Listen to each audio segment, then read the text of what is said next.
When I was growing up, Diesel, the Heisman Trophy, I looked forward to the announcement every single year. I had great anticipation as I've been a sports fan my entire life.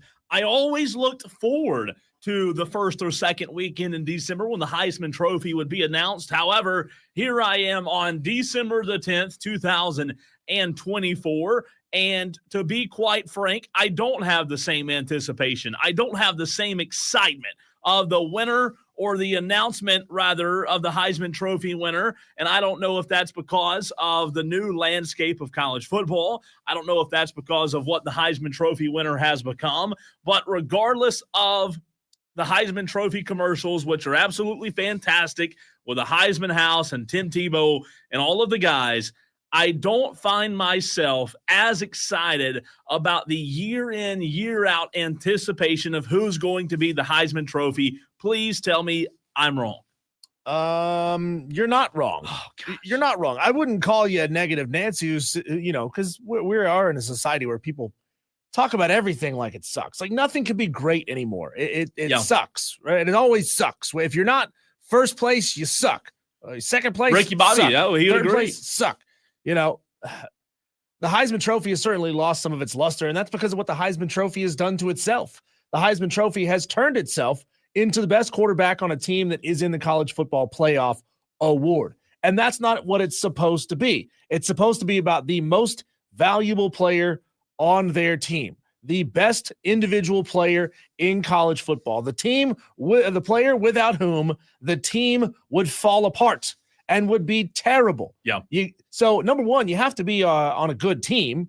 Otherwise, nobody's getting nobody from 6-6 Akron. No disrespect to Akron, because I don't know what their record was. But nobody from a 6-6 Akron is being considered for the Heisman, even if they are having a great year by their standards. If everybody else around them sucks, guess what? You're not getting into the Heisman conversation. You got to be winning games.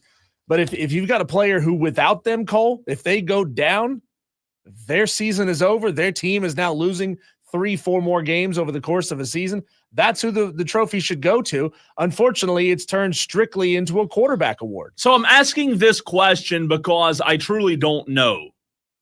Has it turning into or has it becoming a quarterback award, Diesel?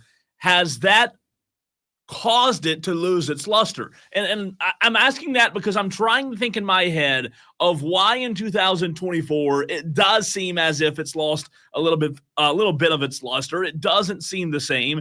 And I might be in agreement with you. I might not, but I haven't fully, Diesel, come to an analysis in my head or an opinion on why I think it has lost its luster. Tell me, though, in your mind, with it being a quarterback award, because I could argue, I could play devil's advocate that quarterback does move the meter. It does move the needle, if you will. It's a position that's highly regarded and highly valued. Why do you think that, in its own right, of being a quarterback award, has brought down the luster of the award? And I might agree with you. Because I think it's just predictable. It's predictable. So you're going to look and say, okay, here's the 12 teams that are in the playoff this year, or 4 teams last year and years before that. Who are the quarterback on those 4 teams? It's probably going to one of those guys. In all likelihood, somebody who's not winning conference championships and is not going to the college football playoff. The voters are not going to consider that player is valuable enough and hasn't created a result. See, that's the problem. To them, it's about the result, where you are because of the play, not the individual play itself. You could look at Dylan Gabriel and say he's elite. You could look at Shadur Sanders and say he's elite. By the way, JD, who brought up the point there about Dylan Gabriel Shadur being upset that he wasn't a finalist after having better numbers than Dylan Gabriel. Well, guess what? Cade Klubnik has better numbers than Dylan Gabriel this year. Doesn't necessarily mean that you're a Heisman contender, right? So you can pick and choose your stats and say this guy is really great, or you can have a narrative in your mind that says this guy is really great, but there could be players that are better than them. That's why I love the fact that Travis Hunter, who's doing something we haven't seen on the football field in a long time, being not just elite at one position and decent at the other. I mean, he is a lockdown corner, sure, and he is an elite wide receiver. on a decent Colorado team, right? And a storyline that Colorado has come back up in a major way over the past 2 seasons compared to where they were. Ashton Jeanty, without him, Boise State isn't even in the playoff conversation. How can you not say that he is the most valuable player to his team in college football? Yeah, and I'm with you. I'll tell you what's interesting to me when you talk about the quarterback position, Diesel. I'm with you. It has turned into a quarterback award, but I could also argue that it has turned into an award for not the best player, but the best player on the best team. What I mean is, if you look at the NFL, let's take it to the NFL, and then we'll get to the phone lines in just a second. Diesel, do you know who leads the NFL right now in passing yards and touchdowns? It would be Joe Burrow, okay? The Cincinnati Bengals are not good this year. They got a win last night over my Cowboys, and I'm still wearing Cowboys gear. JD says I should be embarrassed, but a true fan, JD. I'm going to wear it regardless. You're going to be wearing a Carolina Panther head on your forehead. Yeah, you might be right about that. Next Monday. I want to take that bet back. Here's my point. Joe Burrow in the NFL is having an incredibly amazing season, Diesel. A historic season, okay? So if Joe Burrow's having a literal historic season with his touchdowns and yards, you should be able to look on the MVP odds list and see Joe Burrow, right? However, you can't. Josh Allen, minus 400. Saquon Barkley, plus 450. Jared Goff, Lamar Jackson, Patrick Mahomes, Sam Darnold, Jaden Daniels, Jalen Hurts, Jordan Love, and Baker Mayfield, all ahead of Joe Burrow, who has better stats than all of those quarterbacks. What I'm getting at here is whether it's the MVP award or the Heisman Trophy award, it is going to the best player on the best team. There might be a player in college football right now who has better numbers than Cam Ward or Travis Hunter, but they're not taking into account the spectacular players out there. We are looking at the best teams, all 4 of the teams that we're looking at. Dylan Gabriel's Oregon Ducks, Travis Hunter, Ashton Jeanty, and Cam Ward, they've all had good seasons. I don't think I disagree with you on the quarterback award problem. However, I do think that whether it's the Heisman Trophy or the MVP award in the NFL, we really look at the best team way too much. Let's broaden it, in my opinion, and actually see who's having the best season. I'm not saying go to Akron, to your point, but let's make sure we're doing due diligence here is all I'm saying. Sure. In any given year, a quarterback probably is the best player in college football. Probably 9 times out of 10. This is one of those rare years, Cole, where a quarterback better not finish better than third. Better not finish better than third. I mean, in my mind, it ought to be Travis Hunter 1, Ashton Jeanty 2, and Dylan Gabriel, Cam Ward, whoever it is. I agree with that. 3. I agree. And I don't really care who finishes 3, 4. It doesn't really matter, right? This is one of those situations where if you don't win, you do suck, right? Yeah. Being a finalist, it's like saying, oh, you got 19 Academy Award nominations, but you never actually won one. Yeah. Don't care. Raspberry. Without Ashton Jeanty, that team falls apart.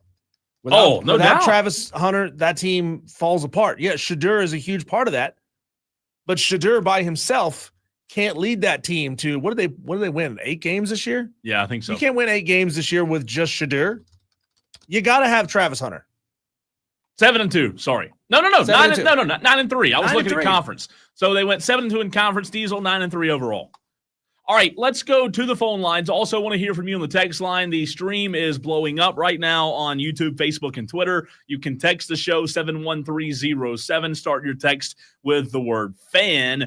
Cheesehead Corey says, has there ever been 2 Heisman Trophy nominees from the same team? It's a good question, Corey. We'll do some research, but let's go to Jersey Joe, who wants to weigh in on the renewal by Anderson of the Carolinas fan phone, 844-326-3663. What's up, Joe? Gentlemen, how are we doing today? Good, Joey. Man. Hey, was the quarterback from Army ever into this conversation? Ooh. You know what? I haven't seen his name thrown around. Bryson Daly. I know he was the AAC Offensive Player of the Year, Joe, but I don't think he was discussed for the Heisman. Didn't he tie Ashton Jeanty for the most rushing touchdowns? It's a good question. It's a good question. You're asking us a bunch of stats here off the top of our head. He had, let's see, I got it right here. He had 29 rushing touchdowns. Ashton Jeanty also had 29. So, yes, you're correct. He also had the same amount of rushing touchdowns. Consideration for the award or not. So, Joe, we lost you for a second, but that goes back to my point that I was just making. I 100% agree with you. And by the way, Army lost how many games? 1 to who? Notre Dame. And they're not even in the top 15, which doesn't make any sense to me. That's absurd. And to your point, Joe, you're exactly validating what I was saying, as we're not really giving this the full due diligence as to who the best player is. Thank you. Thank you very much. Thanks, Joe. Good call. And to answer the question from earlier, Cole, have there ever been two teammates that were both finalists for the Heisman Trophy? Yes, there were. Matt Leinart, Reggie Bush. Ooh, good one. And then I'm blanking on their first names here, from Oklahoma, Peterson and White. Quarterback. I can see his face. Oklahoma. It feels Adrian weird. Peterson, right? It feels weird to search White quarterback. Yeah, Oklahoma. search that on Google. No, it was Adrian Peterson. Jason White. So those were also two finalists. Oh, that's a pretty good stat. Shout out to Cheesehead Corey on that, asking that question. So the question, if you just tuned in, Cheesehead Corey on the text line, asked if there has ever been Heisman Trophy nominees from the same team. And you know what? I totally forgot about Matt Leinart and Reggie Bush. Like, that was a special season, and you're right, both of them were. Well, you wouldn't be reminded of them unless you're watching the Big Ten game on Fox. It's the only time you ever see Matt Leinart anymore. Which I sent you a photo on, what was it, Thursday night, Friday night of last week, and it's the quarterback the running back that played at Alabama that's on the Fox game day. Yeah, and he looked miserable. I did see. He looked miserable being in Boise, Idaho. Oh God, cold. Yeah, he did. Frigid. He was wrapped up to his lips with was it Ingram? Mark Ingram. There you go. Yeah, with a scarf. He looked freezing cold. Did not want to be there. So here are the 4 finalists. As we mentioned this yesterday, did not spend a lot of time on it. Dylan Gabriel, who has 3,558 yards, 28 touchdowns, 6 picks, and a QBR diesel of 86.5. Travis Hunter, 92 receptions, 1,152 yards, 14 touchdowns, 12.5 yards per reception. And then, to your point, plays a ton of defense as well. Ashton Jeanty of Boise State, 344 carries, 2,497 yards, 29 touchdowns, 7.3 yards per carry. And Cam Ward, 4,123 yards, 36 touchdowns, 7 picks, and an 88.0 QBR. Tolos, Diesel and I have gave our opinion. Who do you think in your mind you would cast your vote for if you had a vote? 71307. Start your text with the word fan. Also, you Tolos on the stream. Diesel, I'm in agreement with you. I'd go Travis Hunter 1. Did you say Ashton 2? Yes. Yeah, Ashton Jeanty 2. I think I'm with you there. He's had a special season. Mm-hmm. But man, Jersey Joe's right. Like the Daly kid from Army, how is he not even in the conversation? Because he plays for a small school. Army, I guess he plays for a small program that's not the storyline that everybody's paying attention to. And they're not they don't throw the ball a lot. Right. That's true. And Cole, would you rather have a quarterback that has 33 touchdowns to 5 interceptions or 28 touchdowns to 6? Probably the first, because it's more touchdowns, right? Yeah, so you'd rather have Cade Klubnik as your quarterback, is what you're trying to say, as compared to Dylan Gabriel. Oh, man. That's a good one. Yeah. Cade, so you're comparing Cade's numbers to Dylan Gabriel's numbers. That's interesting. JB on the YouTube stream says Hunter will win it, but I think I'd vote for Jeanty from Boise State. Who would you vote for, Tolos? Let us know. That's very interesting, Diesel. Shadur Sanders has 2 more touchdowns than Cade, but he's also got 3 more interceptions and about 600 more yards passing. Wow. That's interesting. You know, if it weren't for the injury to Quinn Ewers, or I guess him just having a up and down season at times, I don't want to say up and down because that's kind of disrespectful, but I would have told you were absolutely crazy at the beginning of the season, Diesel, if Quinn Ewers wasn't one of the 4 finalists. Cam Ward's very good quarterback for Miami, and I like Dylan Gabriel as well, but I did feel like Quinn Ewers would be there. I don't think he's had the year that we expected to. Obviously, injury plays a role in that as well. Well, this season we've seen, I mean, every year, obviously there's plenty of deserving candidates, but it feels like this year we've got so much of a harder decision to narrow the field down to 4. I mean, you can only take 4 to New York for the award ceremony, but man, it feels like anybody inside the top 10 should feel honored to be there because they're all elite football players. And it's been an impressive season this year. We've had a lot of breakout storylines and breakout talent this year. I mean, you could certainly make a point for Shadur Sanders being on the list as well, and for being a finalist at the very least. Texter says 71307 keyword fan. Hunter wins twice to make up for somehow not being a Thorpe Award finalist. Travesty, Hunter. Do you remember mid-season we were bringing that up, and the fact that Travis Hunter was still like 7th or 8th? Yes, I do. It might even not even been in the top 10 of the Heisman odds at that time. No, I do remember that. You brought it up. It was a segment we did about probably midway through the season, maybe early, maybe 5-6 weeks in, Diesel. And at the time, you're right, his numbers weren't. I don't even think he was a top, to your point, I don't even think he's a top 5 candidate in terms of the Vegas odds where they had him. But no, he catapulted himself into the top 4 in the Final 4, deservingly so in my mind. I do think he's deserving of it. You've seen Heisman winners in the past have his athletic ability, Diesel, but when's the last time you saw somebody, to your point earlier in the segment, have somebody or have that ability on both sides of the football? I'm looking back right now. You're talking about a ton of quarterbacks that got the MVP, right? I'm trying to find the last guy who was a threat offensively and defensively, and it's going to be a while before I can find someone all the way back in the 90s now. Did Charles Woodson play both ways, or am I mistaken there? Back at Michigan, I could be wrong there, but you don't see this much, is my point, right? You don't see guys who can go both ways, and I think that right there, Diesel, gives him 100% benefit of the doubt that the award's his. Yeah, and this, honestly, in my mind, it should probably not even be that close with the final voting. I mean, Travis Hunter ought to win this thing by a mile.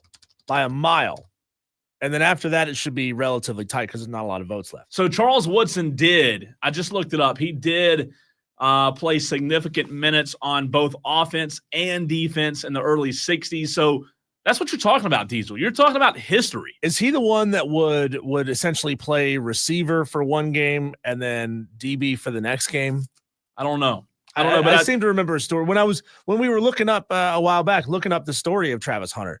They would talk about some players that were playing both ways, that they would specialize in one thing and then kind of play the other one a little bit, but not nearly as much as playing equal snaps on both sides of the ball. Jay Burwanger was also a two-way player, and he was the very first Heisman Trophy winner in 1935. Burr what? Burwanger. Wanger? Wanger? Wanger? Berwanger. Oh, Burwanger. Burwanger. Wow. I don't know, Jay. Jay Burwanger. I only brought that up because I'm immature. Well, it's okay. I just, I usually mispronounce 2 or 3 names per show, so it might be a mispronunciation. But again, that goes back to my point that Travis Hunter does deserve it. He's the only player. He's the 3rd player ever to play significant minutes on both sides of the ball, and I think Deion deserves a lot of credit for that. Bringing him with him to Colorado, I think he deserves a ton of credit. And to do it at a major university in a big conference, also, Cole. When you mean if Travis Hunter wanted to stay in the FCS, for example, and do it for an FCS team, okay, you're just a better athlete than everybody else on the field. But no, he stayed with Deion, went to a big school, kept doing it at a big school in a tougher conference than what he was in. So he deserves a tremendous let's be honest, credit for that. He could play in the SEC. He could play anywhere he wanted. Yeah. It's not like, he's only doing this because he's in Colorado. I mean, this kid's special. Yeah. And I think he'll be a really good NFL player. One more point, Diesel, before I shut up. Brett McMurphy tweeted this out just seconds ago. College Football Playoff Executive Director Rich Clark was asked if AI could be used in the future for selecting teams, and he says, he quotes, AI will never take over, but might be a tool the committee members might use in the near future. Didn't we talk about that a couple days ago? AI. I think we joked about it. Scary, man. we don't have to use it for everything. AI on the playoff committee. Hey, Chat GPT, who should the 12-team playoff? But you know what? We're going to ask Chat GPT during the break. Let's do it. Who the 12 best teams and who are the most deserving? What are we doing here? Best or the most deserving? I think you do best just to see if they get it wrong. See if it spits it out. Okay. When we come back, Cole, let's put a little bow on the very first National Signing Day, early signing day. And man, the portal is heating up. How many guys are they expecting to be in there? I'm going to tell you, it's more than a few. That's coming up next on the Fan Upstate.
To answer the question from before, Cole, no, ChatGPT doesn't know who the 12 best teams are. So, I mean, they're just like the committee. They're clueless. Yeah. They're like, they're fat. We're going to need some more info. They're lazy. Yeah, something like that. Come on. At least this spit out the answer pretty quick. We didn't need an hour-long show. I can't believe that for 5 straight weeks. I thought ChatGPT answered everything.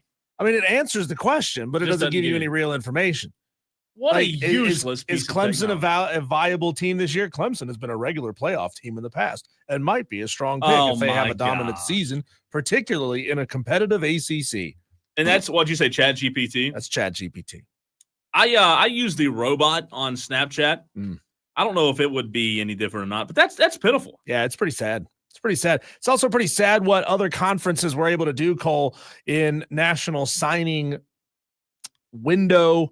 Number one, the early signing day, which is now National Signing Day. I don't give a rip. Like can we just call it National Signing Day and then the late signing day instead of early signing day? Because there's no such thing as early signing day. If you have a signing day where a majority of the players sign that day, that's signing day. Yeah. And then after that, it's just people still waiting to see what kind of offers they're going to get. Diesel, not to get you off topic here, but my robot on Snapchat did answer it. I said, who should be the 12 teams in the playoff?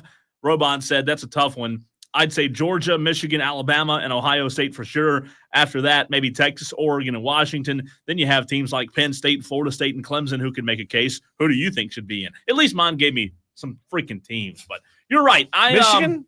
Michigan. Yeah, see, that's the people don't realize AI is not like some machine thinking for itself. It just scans a million articles all at once and then spits out a conglomerated answer. Yeah, it's dumb. So signing day, number one, come and gone, Cole, the SEC, incredibly strong in National Signing Day. Part one, in the top 10, Cole, in recruiting, 7 SEC teams sit there inside the top 10. Florida, 11th. Texas has 19 4- and 5-star players. Alabama signed 19 as well. Georgia, 23. Oregon, 20. Ohio State, 22. Auburn sits there at number 11. Auburn is inside the top 10. I said that wrong. They have 17 4- and 5-star guys. You've been asking the question, why don't they just fire Hugh Freeze? That's why, because he's got 17 4- and 5-star guys coming in. He only has one 5-star. He's got 16 4-star guys, which is still pretty good. It's good, but it's not going to win you more than about 8 games in the SEC. But is this 2025 season, regardless of the recruiting, is this upcoming season not make or break? This will be his 3rd season? That's that right?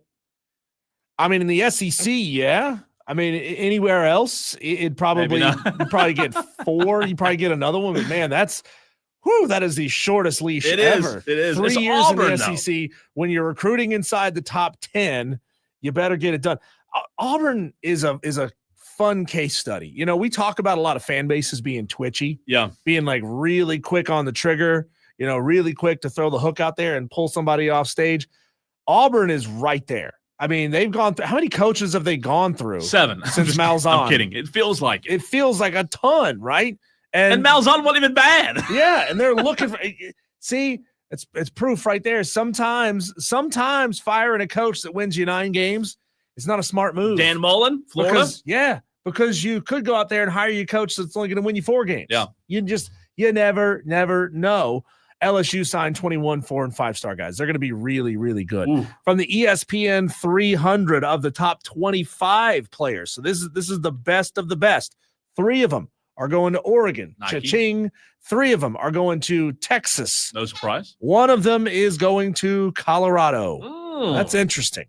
That. Yeah, and then of course the best player in college football is coming into college football is going to Michigan, the number 1 overall recruit. Thanks, Dave. South Carolina did okay in high school recruiting.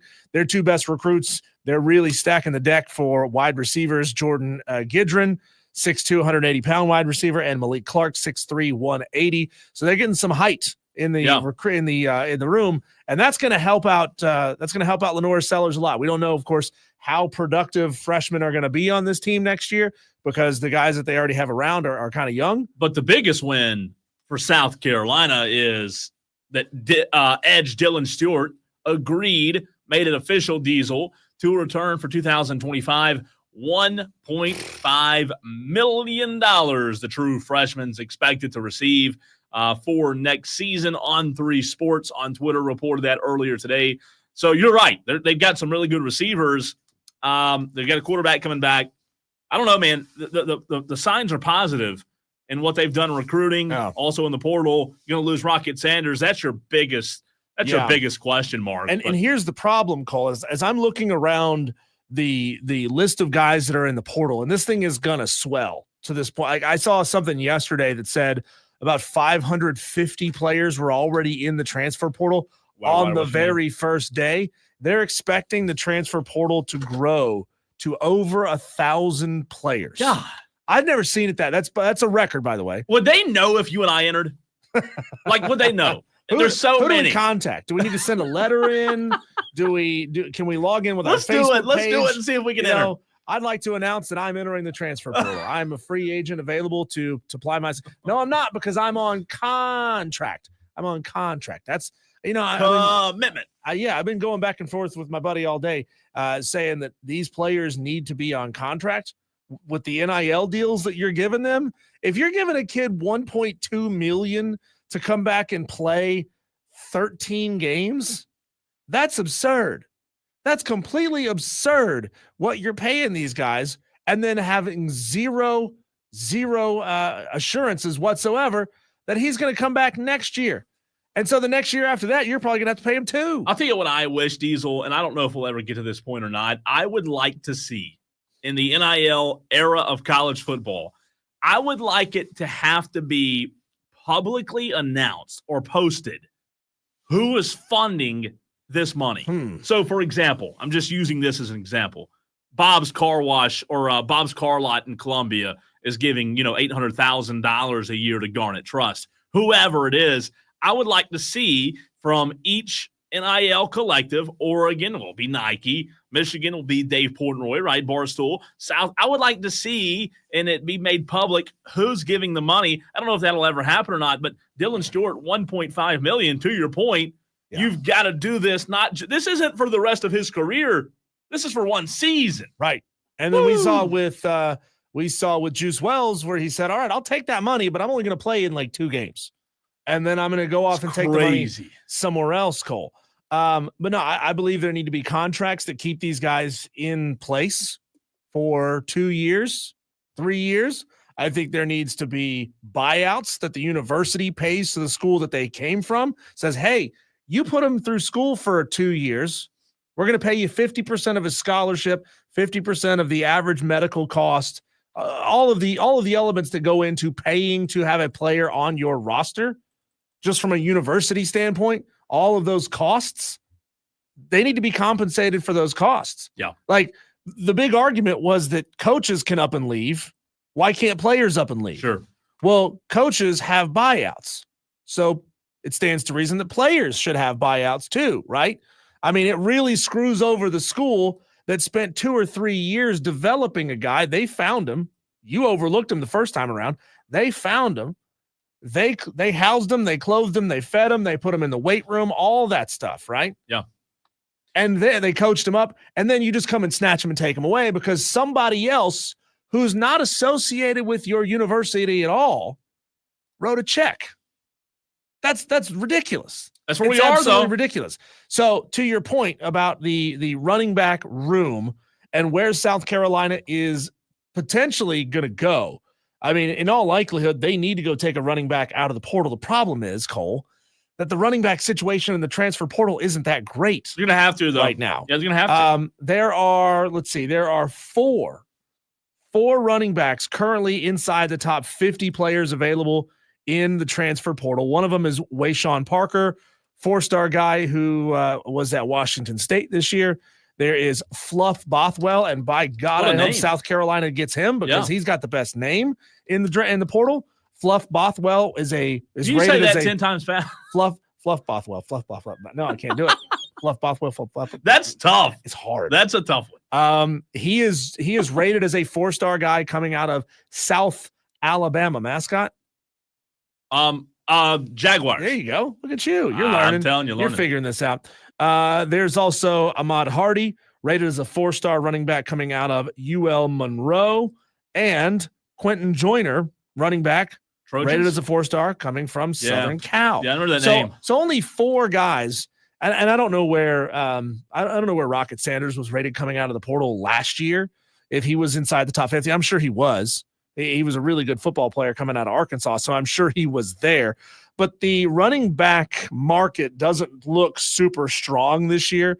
Maybe you take a good G5 player and see if you can develop them a little bit more. I think Matt Kraft's running back at Miami talked about or already did. I can't remember. I saw something the other day where it was like AJ, Matt Kraft, or Matt about everything will have to tell me. Allen, maybe it's I forget. Anyways, He'd look good as a Gamecock. Yeah. In a tough conference. There's some decent skill players available out there, Cole, from the quarterbacks room. This is the ranking as the overall ranking for best players available. The second best player is a quarterback, Luke Kromenhoek from Florida State. Is that right? Yeah. It sounds good, yeah. Kromenhoek? Yeah. He's from Florida State. He's the number 2 available prospect. Number 12 is Malik Murphy out of Duke. He's in the portal. And that's huge. Yeah. That's huge because Grayson Loftus from right here in the upstate who went to Gaffney Diesel, Grayson Loftus is who Duke brought to ACC Media Day, remember? That's it true. was a 2-man race between Murphy and Loftus. Loftus played a little bit last year and this year. So now you would think that Grayson, because of Malik transferring, might have the starting job if he can win it. Mad Craft says Oregon hasn't used the portal at a crazy level over the past few years. Why would you when you're bringing in 20, 25, 4 and 5-star guys every year? Low 4-star guys transfer out of Oregon. 3-star guys transfer out of Oregon, and it really kind of separates the wheat from the chaff. Miller Moss from Southern Cal, he's in the portal. He's the number 28th best player there. And number 41, Jackson Arnold coming out of Oklahoma. Those are your 4 best quarterbacks in the transfer portal right now. It was announced earlier today. He's not inside the top 50. Robbie Ashford is leaving South Carolina. What is the stop number? It's going to be stop number 3 I think, for him. Look, I wouldn't be hurt about it if Robbie Ashford made his way to App State. If he wanted to follow Dowell Loggins and have another year under the same offensive strategy and mindset and coordinator and coach, I think that would be a smart move for Robbie Ashford's career. Maybe very outside shot. You get a look by an NFL roster. I mean, prime example there is Chase Bryce, who was at Clemson, went to Duke, sucked at Duke, came to App State, ended up getting drafted in the CFL, and he's playing professional football. It may not be the sexiest place to be in the CFL, but he's playing professional football and he's getting paid for it. So, you can certainly go from Robbie Ashford's not going to be a draftable player. Yeah. And by the way, Rick, we lost you. If you want to call back in, you can. I know you were on hold, but we lost you there. So if you want to call back, give us a buzz. And then Cole out of the wide receiver room, Eric Singleton out of Georgia Tech, Dane Key from Kentucky, Nick Anderson, Oklahoma, KC Concepcion, the second best name in the draft in the transfer portal from NC State, Barry and Brown from Kentucky. Going to be a rough year for Kentucky at the wide receiver position because 2 of their best players are hitting the bricks. Jonte Cook from Texas and CJ Daniels from LSU are in the portal. There you go. Those are some of the latest portal players. Just as long as we don't see any more Clemson Tigers or Gamecocks, I think all will be okay. Clemson has done a bad enough job in the 2025 recruiting class that I don't know that they can afford to lose. They have to hit the portal. Oh, there's no choice. They're going to have no choice, but it's going to be a very, very interesting offseason after they get their Texas experiment out of the way. JD says a lot of players in the portal, South Carolina, already evaluated and are from the state of South Carolina. We have a good shot at landing a lot of them. I think South Carolina's done a good job, and you talked about those recruits earlier as well. All right, in the very next segment, which SoCon team made a run in the FCS bracket? We talk a lot of FBS football, but we'll take a peek at the FCS bracket. A lot of fun as those championship games are not far away. We'll take a peek at that bracket and get your thoughts and continue the conversation. 71307. Start your text with the word fan.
In the last segment, Jeff R. used the text line, which you can do 71307, keyword fan. Jeff said, I heard it was over 1,600 people entering the transfer portal, and it shut down the website that the universities use. That's very likely as many have entered. Netflix can't handle the large fights, so maybe those websites cannot handle the transfer portal. What I'm seeing is that as of midnight last night, there were about 600 kids in the portal. Now, I don't know. Doubled by now. Yeah, I'm sure it has. Yeah. I'm sure it's gone up considerably. 1,600, that's be a lot. Massive. That is a lot. It'd be more than double. Got to teach these kids that, the grass isn't always greener. And, hey, there's a whole new crop of high school kids coming up and joining these rosters. You're not guaranteed a spot. Yeah. You may enter the portal and not get picked up at all. Diesel, as we enter into dark days of no college football on the weekends consistently, obviously you'll have bowl games, you'll have the college football playoffs, you have Army-Navy this weekend, which is a fun game to watch, right? But there is always a little bit of interest if you're a football guy about the FCS playoffs beginning Friday. There are 8 teams remaining. I always enjoy watching the FCS championship, Diesel. Montana State and Idaho play on Friday. On Saturday, North Dakota State. No surprise that they're there, right? They're always there. Always there. They have their ticket punched. Death taxes and North Dakota State making it to the semis. Correct. North Dakota State playing Mercer out of the SoCon. So the SoCon, Diesel, has done their best at giving North Dakota State a run.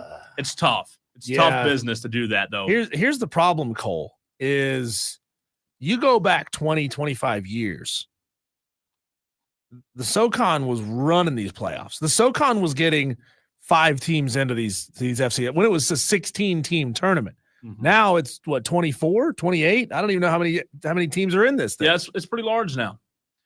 So that's the top half. You have, again, Montana State, Idaho, North Dakota State, Mercer. And then also on Saturday, you have UC Davis versus South Dakota and South Dakota State versus UIW. What is it about the two states of Dakota that good football is played? I mean, I don't know if there will ever be a jump from FCS to FBS in one of those. It seems like there's pretty good football up there in the Dakotas. Yeah, like I was saying, there was so much power in the Southeast in the FCS, and there was a pocket of power in the Northwest. You'd see Eastern Kentucky always there. You would see Montana always there. Montana was always like the power in the FCS playoffs out of that area. Now, South Dakota State has come on as a power. North Dakota State has as well. I remember being in the line to go watch a playoff game, App State hosting South Dakota State. Ooh. And there was a South Dakota State fan who told me, you guys need to look out for North Dakota State. They're coming. Mm-hmm. Like they were in Division II at the time. And they said, hey, they're moving up to FCS in like 2 years. They're a powerhouse. I've seen them play in person, man. Could you imagine what the Fargo Dome was like, or what it would have been like if you're a Division II team coming in there back when they were still in Division II, and they're packing out that Fargo Dome that holds probably 15,000 would be my guess, just off the top of my head. And you're used to playing in front of like 2,000, and you're multiplying your fan base, the opposing fan base, by a factor of like 8. That's got to be intimidating as hell.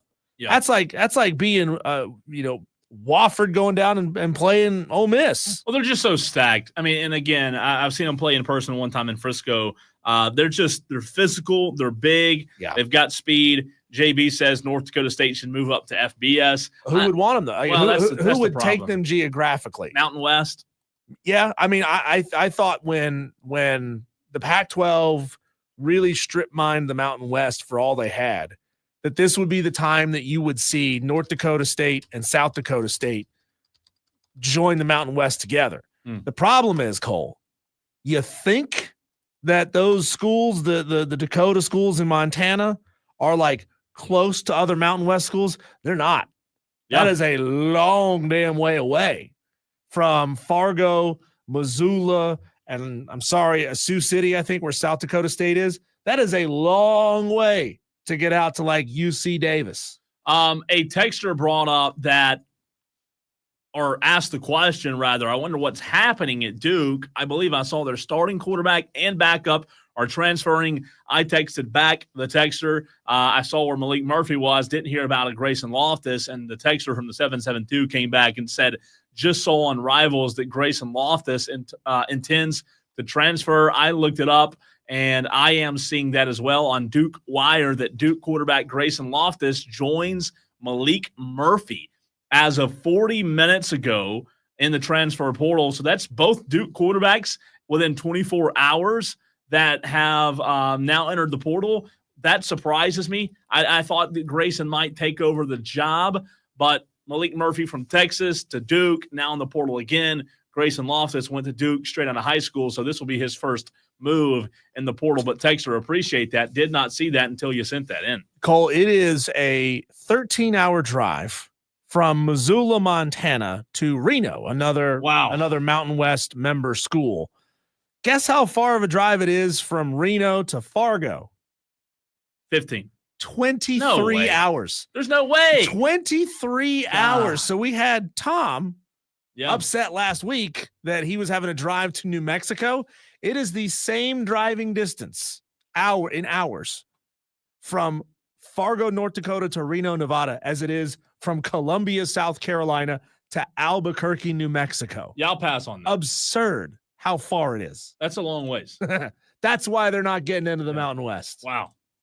Well, they're screwed then. They're going to stay FCS. When we come back, Cole, let's talk to David Newton of ESPN, covers the Carolina Panthers. What does he have to say about the Panthers' resurgence over the last 5 weeks? That's coming up next.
You know, Cole, it feels weird to talk about a 3-10 football team who's lost 3 straight games in a row and say that we actually have a lot of hope about their future and the trajectory of this team. But that is absolutely true about the Carolina Panthers, something that I did not expect that I would be saying at any point in the season. 2 straight wins against New Orleans and New York, and then 3 one-possession losses against 3 of the best teams in the NFL. We go to the phone lines right now, bring in David Newton of ESPN, covers the Carolina Panthers, to talk about it. David, how improbable is this turn of events over the last 5 weeks that we've seen from these Carolina Panthers? I can't imagine that, after week 3 or 4 of the season, you thought you'd be writing hopeful stories about this team either. Yeah, it's about as improbable as the starting quarterback getting in a car accident and Bryce Young coming back and looking like the top pick of the 2023 draft should. You're right, but it did happen, David. As to Diesel's point, there is positivity. When you talk about Sunday's game, man, against Philadelphia, I watched that game, and that was a heartbreaker at the very end there with Xavier Legette, David, having the opportunity to take the lead and a ball that he thought he caught at the moment. Obviously, replay showed that it did hit the ground. Do you view Xavier Legette and the drops he's had as a serious issue, or do you think that's something he'll continue to learn from in his days in the NFL? Well, he's still a rookie, and rookies make mistakes, as we all know, and I think he'll grow from them, and he'll get better from them. I mean, he's had a hand injury. I know the coach said that really had no factor in the drop or the drops he's had lately, but again, it was a big moment for Bryce. It was a big moment for Legette. Had it gone the other way, our conversation really would have been different. The last couple of weeks, there have been a couple of plays like that. If you look at it, Adam Thielen had a ball, and he felt like he did catch it in bounds 2 weeks ago against Tampa Bay. But as he reminded, had he made the catch the first time because he had to take a second stab at the ball, then there would have been no question about that. So even veterans, have mistakes out there and cost teams games. So yeah, I think there's just a lot of positivity going around right now. Most of it centers around Bryce Young, and that's kind of why I said that as improbable as Andy Dalton getting in a car wreck, and all of a sudden now Bryce has been resurrected and looking like a good quarterback again, because who would have ever guessed that would have happened? Yeah, David, I was in the stadium for that game against Tampa, and it sure as hell looked like a catch to me. Even on replay, it looked like a catch to me. Looking straight down that sideline, I thought he had it. I can't believe that call got overturned, I believe, or upheld the way that it was. I mean, and to your point, Bryce Young's putting the ball on the money. You remember weeks 2, 3, 4, he was sailing passes. He was throwing them in the dirt. He was kind of all over the place. I've remarked that Bryce has kind of stopped treating playing quarterback in the NFL like it's a homework assignment. This idea that I'm supposed to be smarter, that I'm supposed to outthink everybody, that I'm supposed to be so precise. Well, he stopped playing that way. He's out there having fun and he's creating with his feet. Would you agree with that assessment? And how have you seen Bryce's demeanor change in these past 4 or 5 weeks? Early season, man, he looked like he was on the verge of tears half the time. Yeah, and I think a part of it is, during the time he was sitting and watching Andy Dalton, he didn't know if he was going to get another chance. I asked Canales the other day, yesterday, if that car wreck had not happened, what would we be looking at right now? And he kind of looked at me and said, that it would be interesting to know because we don't know what really would have happened right there. So I know they were wanting to go with Andy a lot longer because they felt like they could be in contention for the division if they could win a few games and not get totally left behind. But again, going back to Bryce, he's kind of got a nothing to lose attitude out there, and he's just letting the ball rip, playing, having fun. The smile is back on his face. That's good to see. He's confident in his offensive line, and he can step up in the pocket. He's being really decisive. I mean, the decisive part, I think, is the one you can't overlook, not just on his throws, but on his runs. I mean, when he sees the play's not there, he doesn't hesitate to put his head down and take off. He's still got to learn to slide a little better, but he's just all around looking more like Alabama Bryce Young than he did, last year's Bryce Young. David, does his improvement in your mind change the conversations from what the future is at quarterback to maybe a secure future with Bryce Young? Yeah, because I don't think they really had an idea what was going to happen. I mean, they still haven't come out and said, hey, Bryce can be our franchise quarterback. I've pushed as much as I can on that, but they do seem to feel that Bryce, they could go in the next season with Bryce and either Andy Dalton or another veteran quarterback and be in pretty good shape. So I think Bryce has given them enough confidence where they can move forward with him and not worry about drafting another quarterback or even trading Bryce. I think the worst thing they probably would do is to trade Bryce Young, particularly the way he's playing right now, because if he goes on to be what everybody thought he could be coming out of college, then they look really bad. David, to that point, where is Andy Dalton in his desire to stay with this team for another year? Do you believe he'll be on the roster as a Carolina Panther again in 2025? He wants to stay. He told me he wants to stay. If the team, sees that he can be that guy that could, kind of still be a mentor and still be a guy that could come in and help them win games after if Bryce were to get hurt or struggle some, I think he definitely would be here next year. David Newton, ESPN, joining us right here on the Fan Upstate. David, you have covered football in general for a while.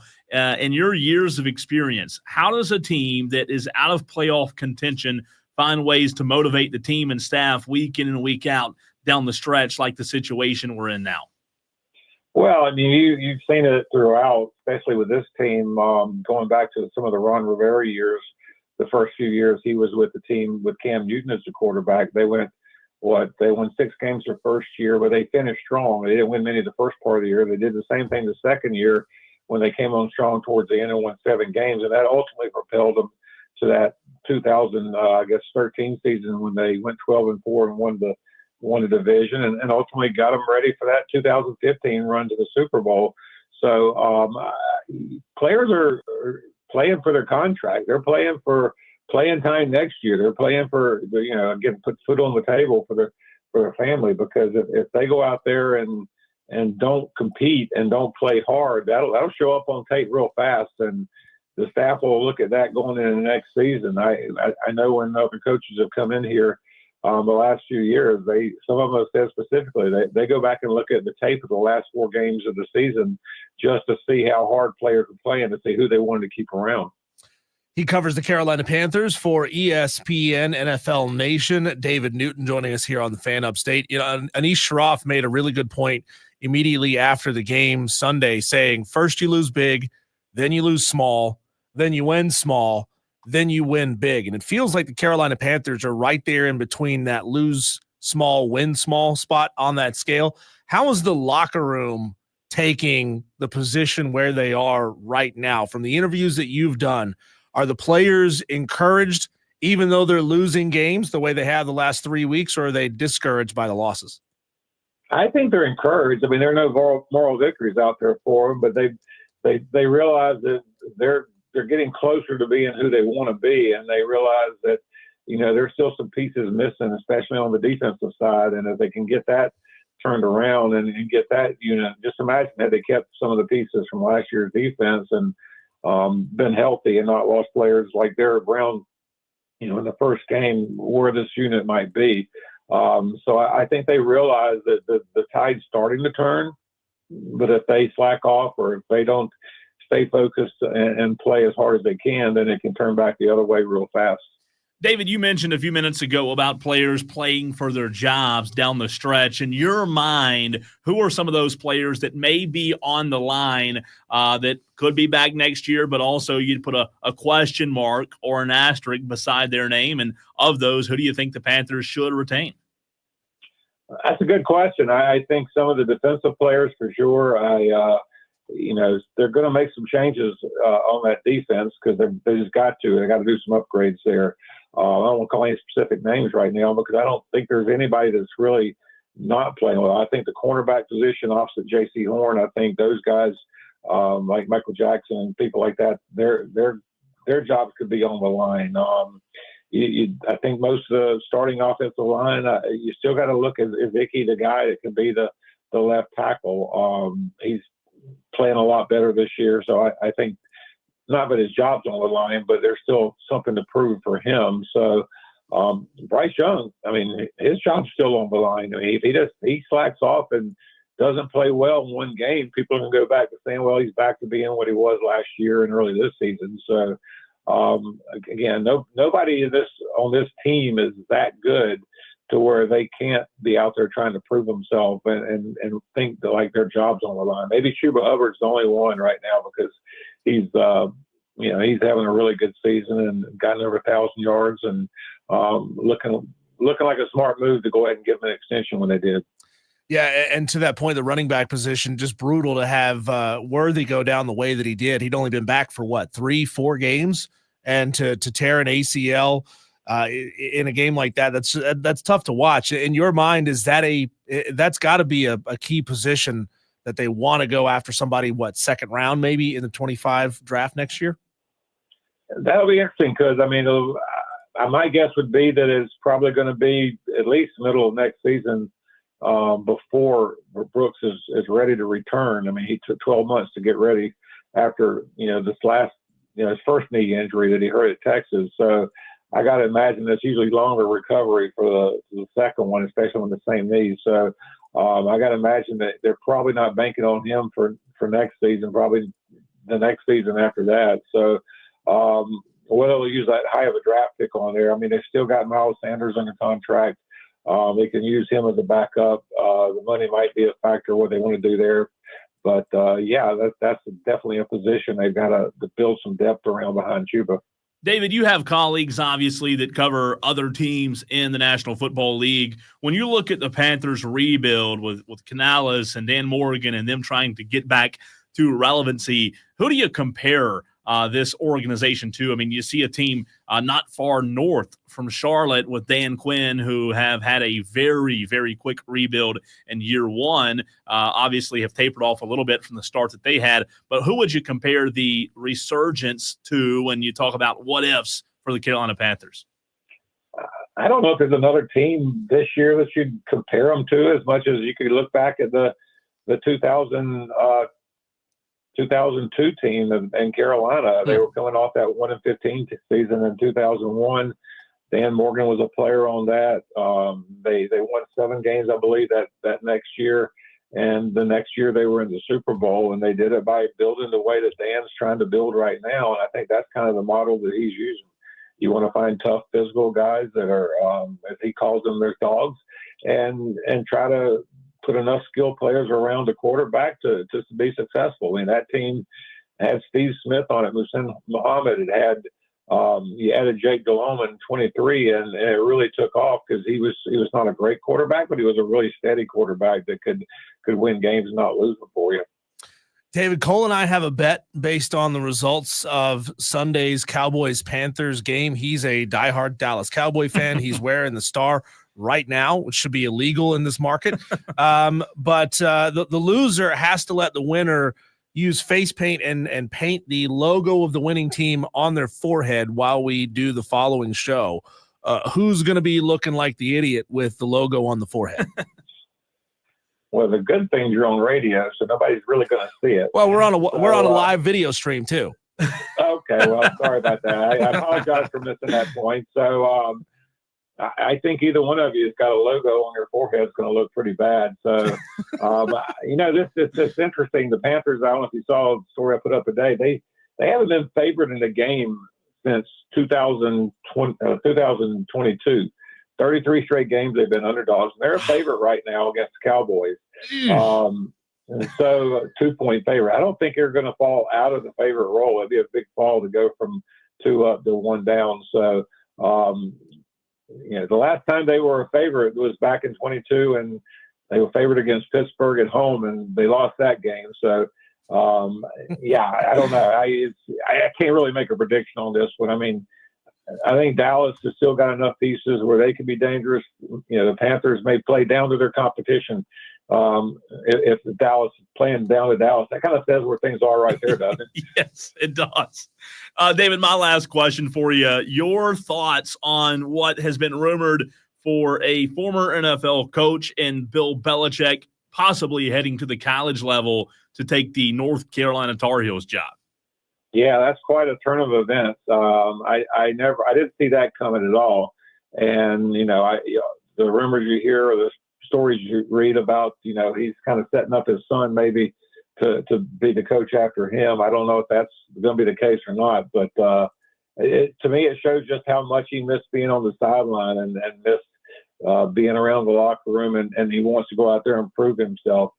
It just still feels really odd. The guy, as close as he is to being the all-time winningest coach in the NFL, would go to the college ranks at the age of 72 because,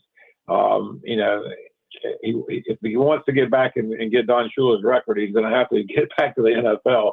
And winning games in North Carolina is not going to qualify him for that. So I find the whole thing kind of bizarre from both standpoints, from North Carolina standpoint and from Belichick. But I think, again, it shows just how hungry both are to get out there and prove themselves. David, great stuff as always. We appreciate your time each and every time you join us right here on the Fan Upstate, and we look forward to talking to you again soon, man. Appreciate it, guys. Thanks. That's David Newton of ESPN. Diesel, what a stat. 32 straight games the Panthers have been underdogs. Yeah. I'm looking for his article on that now. I didn't know that, and I didn't see that until he said it. So that is just astronomical.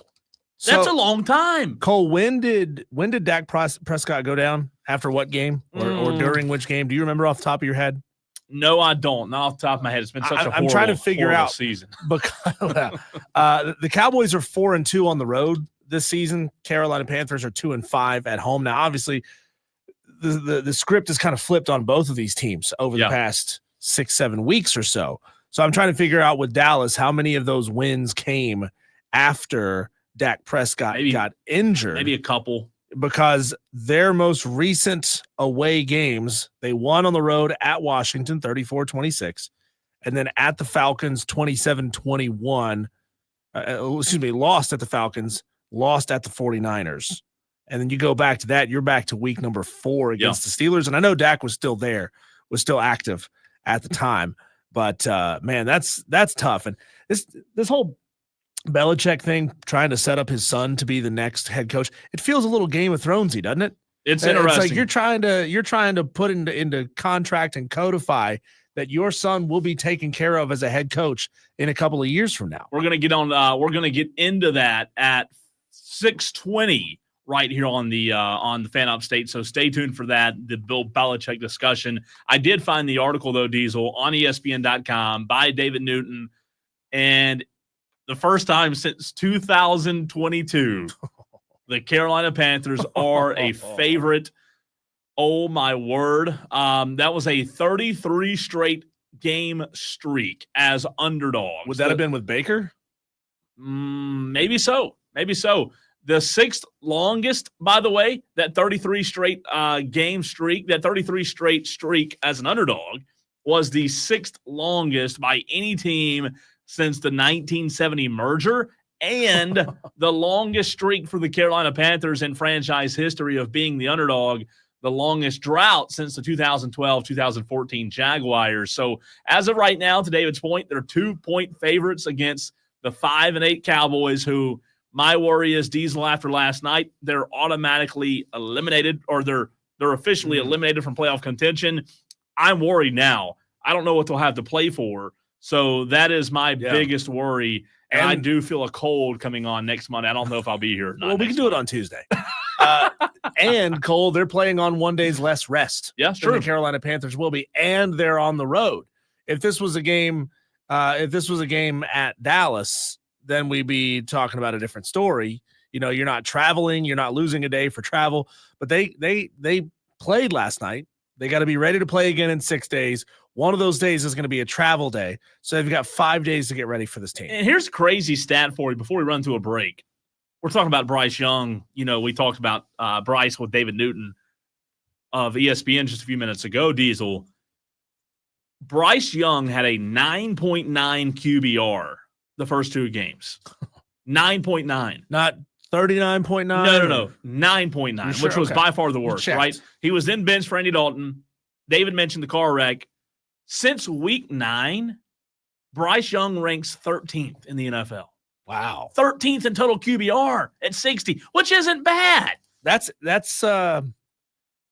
is fascinating. That It really he's is. been able to come back and change the way he plays. You know, I mean, who knows? What did somebody say in his ear? What did somebody whisper in his ear and say, hey, just go play loose, man. Play free. Stop thinking so much. Just throw the ball. If Bryce Young and the Panthers Believe in remain, the ball. Throw yourself. Diesel, if they remain favorites against Dallas and cover, it'll be the first time they've done that since September 23rd, 2021, when they defeated the Texans 24-9 as a 9-point favorite to David's point. Last time they were favorites, it was against the Pittsburgh Steelers, and they lost that game. So I'll be there. I'm not excited about the game at all because I think they're going to lose, but who knows? Where'd you get tickets from? The same place you got tickets from. Oh. Did you get a good number of them? Am I holding up the right number of tickets? Yes. All right. That's correct. I was going to go cover the game just so I could go for free, but it ended up working out. So I can't go because it's a 1:00 game. I'll be at Dave & Buster's on Woodruff Road in Greenville. Come and join me from 1 to 2 on Sunday. Dave & Buster's Woodruff Road. We'll get you hooked up with a free $10 power-up play card if you're one of the first 10 that gets there and comes to see me. Brian says Cole needs to go to the game on the Facebook stream. Sadly, I am. I have to go watch it in person. All right, Diesel, we are 11 days out, 11 days away from Clemson, Texas. We haven't gotten into this conversation yet today, but I posted this on the Facebook page earlier at the Fan Upstate, and I posed the question, and then the very next segment to all the Clemson fans out there listening, how are you feeling about this matchup 11 days out? What are your early thoughts? I'll get to the comments on the Facebook page as well as hear from you Clemson fans next.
How are you feeling, Clemson fans, about the matchup that's 11 days from today with the Texas Longhorns? I know they didn't look fantastic against Georgia offensively. However, defensively, they did. They looked really, really good defensively. So I posed the question to any Clemson fan out there on Facebook, listening on 97.1 Spartanburg, 97.7 FM in Greenville, and on the free Odyssey app. We're also live on Twitter, Facebook, and YouTube. You can watch the show there.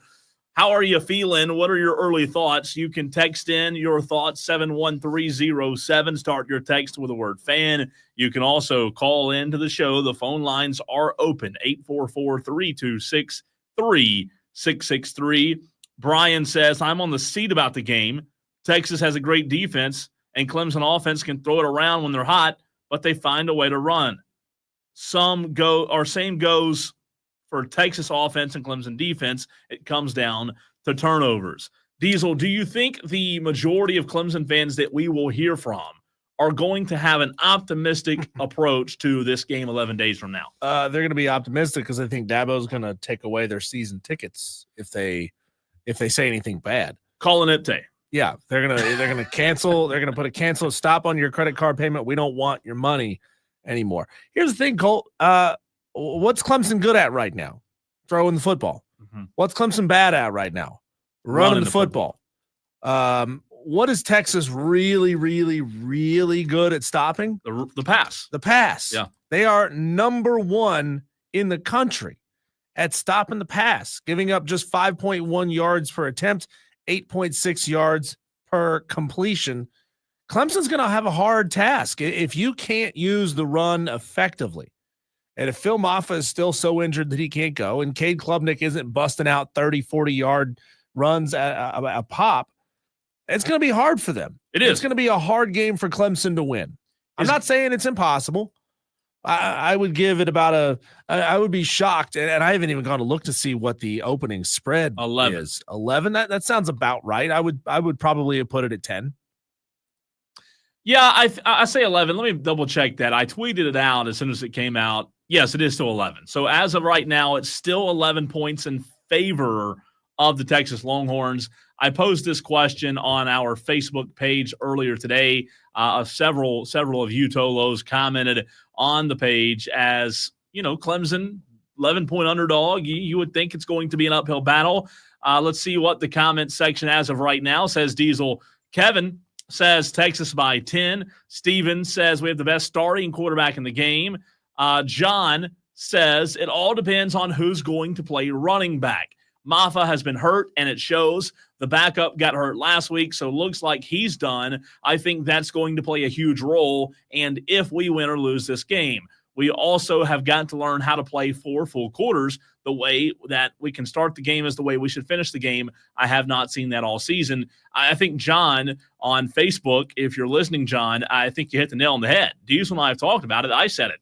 Clemson has looked really good in quarters. However, for whatever reason, I don't know if their pocket has a hole in it, Diesel, and quarters keep falling out. They can't put 4 quarters together. And we've seen that all season long. John's exactly right. They've got the ability to, if they can do what they did in the first quarter against South Carolina or the App State game or Wake Forest, if they can put those 4 quarters together, I said it on Twitter, I think this team can hang with anyone in the postseason if they can put those 4 quarters together. But what has shown you, what's given you confidence and hope that that's a possibility? That's the concern right now.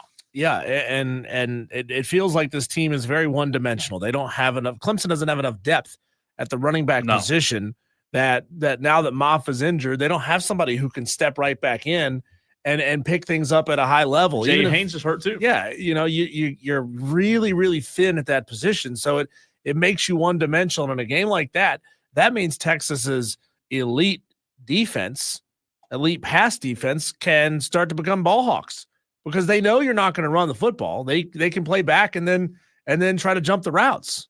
JD says, Cole, yeah, I think Texas wins. Let's see, on the stream, Matt About Everything says, I say 27-17 Tigers. Are you being serious, Matt Kraft? You really do? Are you really thinking Clemson's going to win?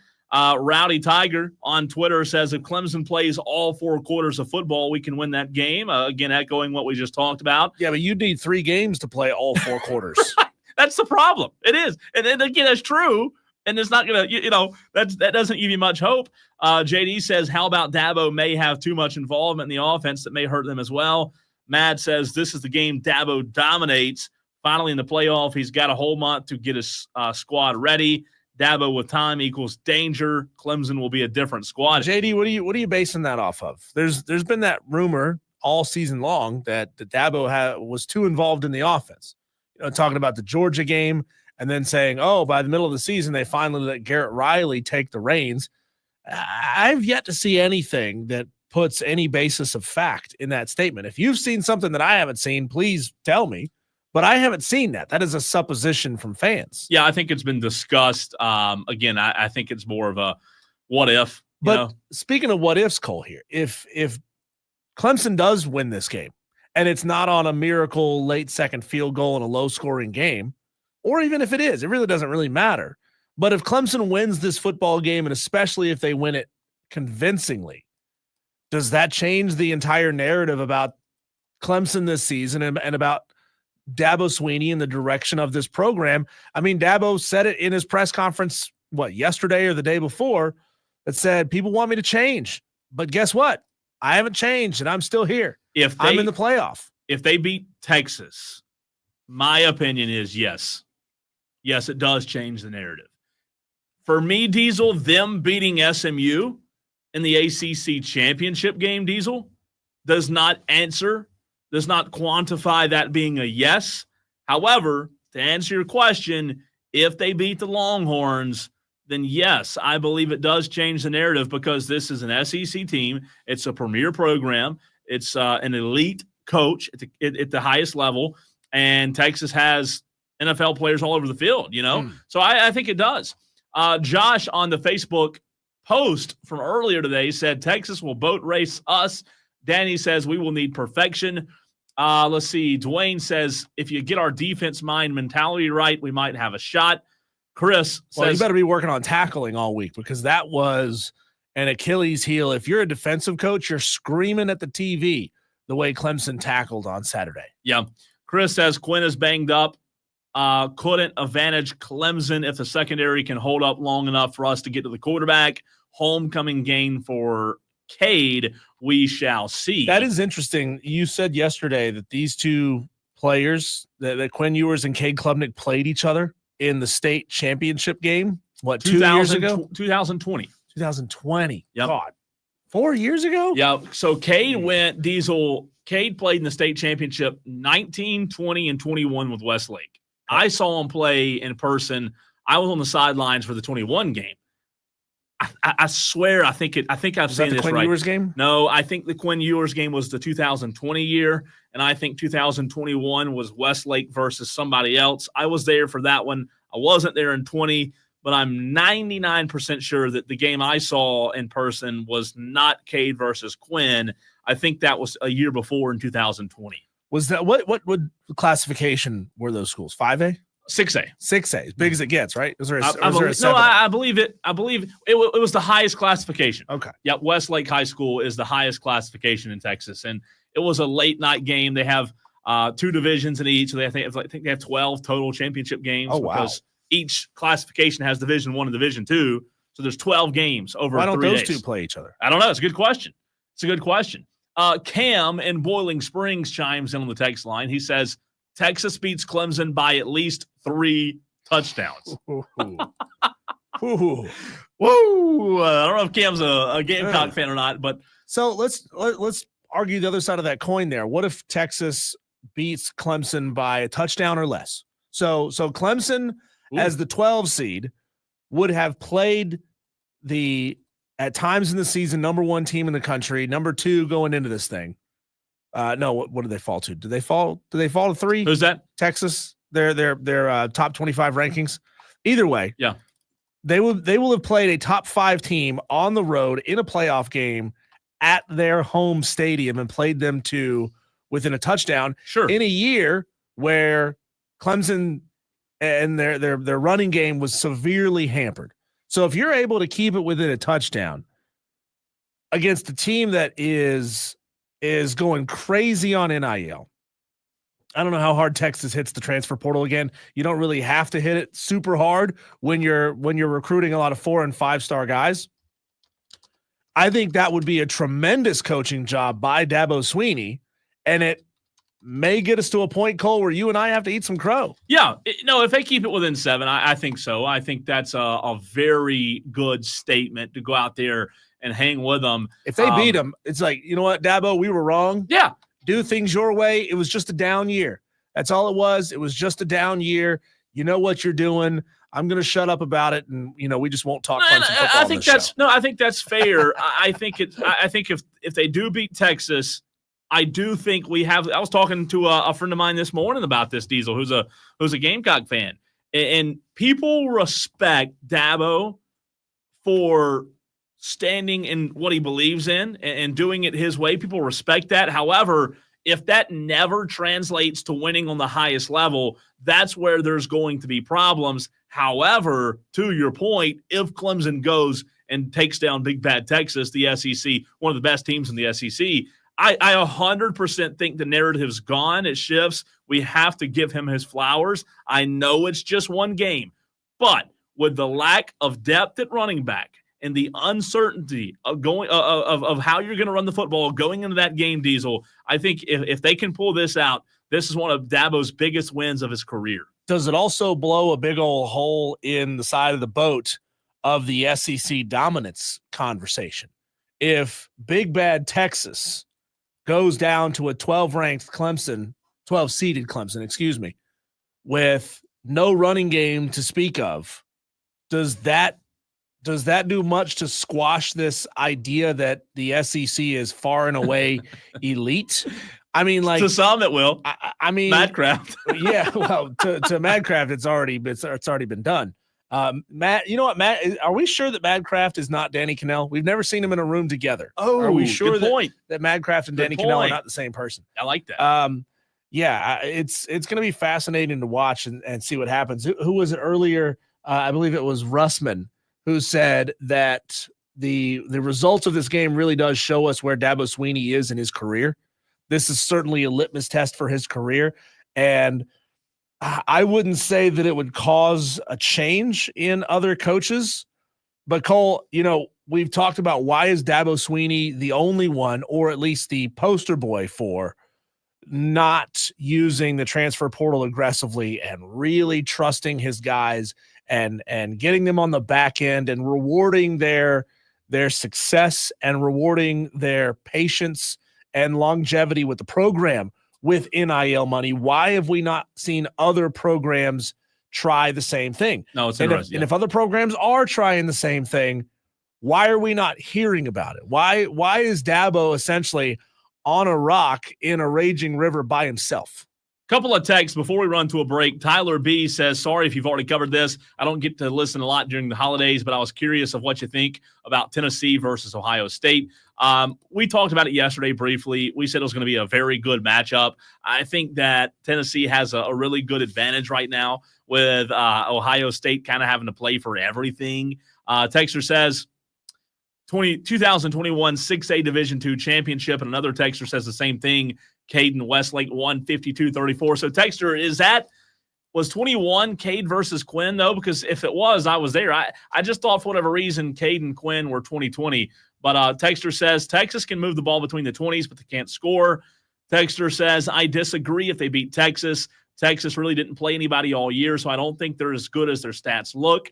Boomer Bill says Texas has had a good defense against their easy schedule. When they play a good team, parentheses, Georgia, they don't look as good. Clemson has a great chance. G says Texas wins.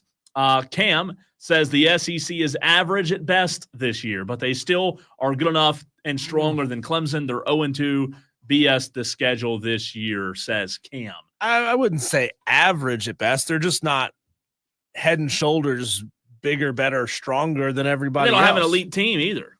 Right. They don't have the Alabama. Georgia, I guess you could say Georgia's elite, but you also have seen Georgia lose. Yeah, but Carson Beck looks like trash right now. Yeah, and he also has one arm. According to Google, by the way, it was January 2021 when Quinn the 2020 and Cade season played each other. Well, yes, 2020 season, championship in January of 21. That's according to Google. That's correct, but I was not there for that South one. Lake versus Westlake.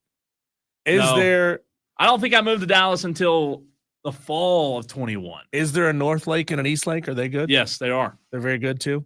Everybody Everybody in Texas is good. When we come back, Cole, let's take a whip around the sports world, see what else is happening out there. Our Daily Wires coming up next.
A lot going on out there in the sports world, Cole. Let's talk about it all quickly in what we call our Daily Wires. This is the buzz happening around the sports world. On Monday Night Football, the Cincinnati Bengals defeated the Dallas Cowboys 27-20. The Cowboys are now officially eliminated from playoff contention.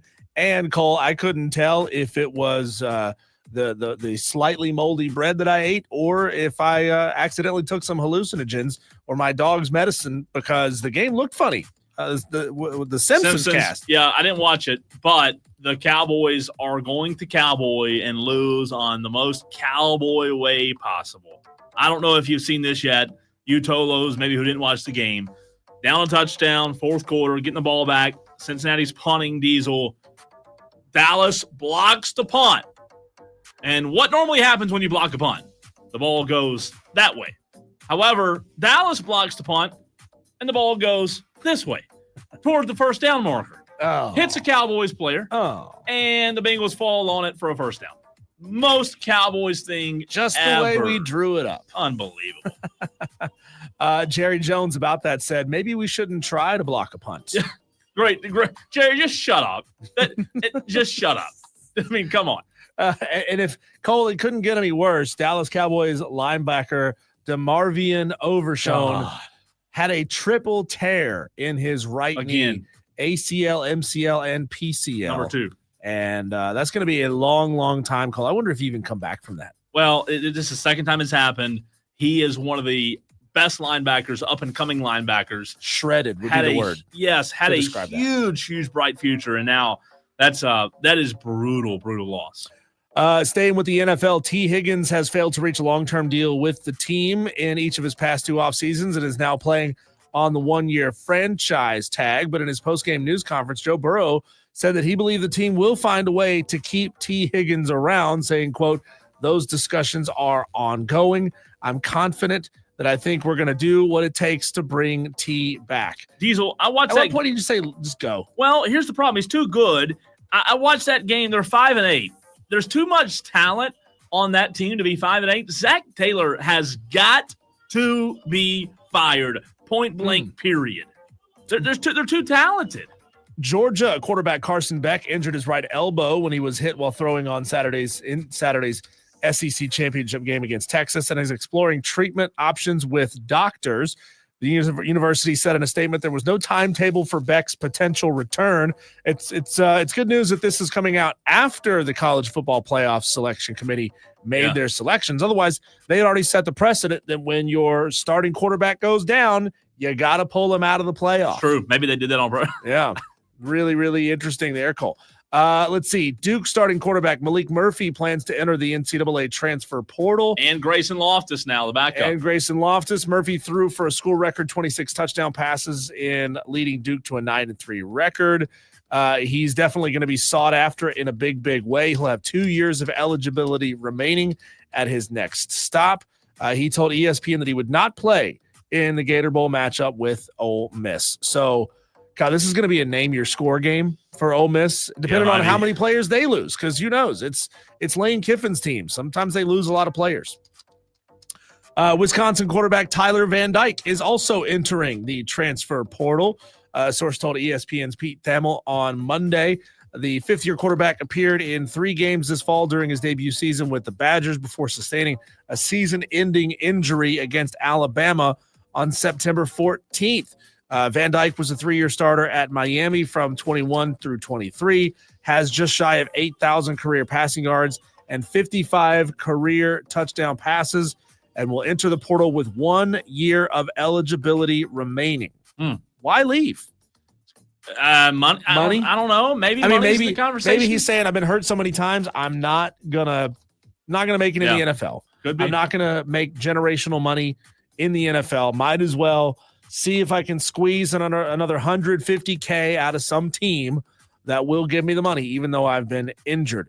South Carolina's Kyle Kennard has won the 2024 Bronco Nagurski Trophy, Cole, which honors the nation's top defensive player. He is the first South Carolina Gamecock to ever win that award. That's a good one. It's a big-time award, and he deserves it, no doubt. And hey, that's a great tool to use in recruiting, right? To be able to pull that card out, saying we're producing Bronco Nagurski winners. Shane Beamer is going to be using that card for years to come. UCF has announced that they are bringing Scott Frost back to campus. Scott Frost will be the next previous coach of the UCF Golden Knights. Here's what he had to say about taking this job again. It was hard for me to leave. It was emotional. You know, when you're climbing the ladder of success in life, sometimes they forget to tell you to stop when you're happy. You know, you have good times and bad times everywhere. And this game, sometimes you get it done and sometimes you don't. We did the right things here and pushed the right buttons and got it done. And I think we can do that again. In fact, I know we can do that again if we do the right things. Interesting. Are you excited about part two of Scott Frost? Line them up outside the building. Who's excited, right? Go ahead and form the line. And here's one more sad one for you. This is a big one, though. 64-year-old Chicago Cubs Hall of Famer, second baseman Ryne Sandberg announced via Instagram today that his cancer has returned and spread to other organs, forcing more, quote, intensive treatments. That's tough, man. That's really, really tough. I hate that. I hate the C word. I really do. And I know a lot of people out there have been impacted by it more than I have, but it's you hate hearing that. So best wishes to him. All right, Diesel, we will football season's winding down, but we will welfare check one more time. Zach Taylor, Ryan Day, Lincoln Riley, those coaches on the hot seat. If you Tolos want to throw a coach out there as well for us to do a welfare check on, hit us up, 71307, keyword fan.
It is time to do a welfare check to see who's home, who's been fired, who's on the hot seat in the college football world, Diesel, in the NFL world. The football season sadly coming to an end. Don't tear up too much, but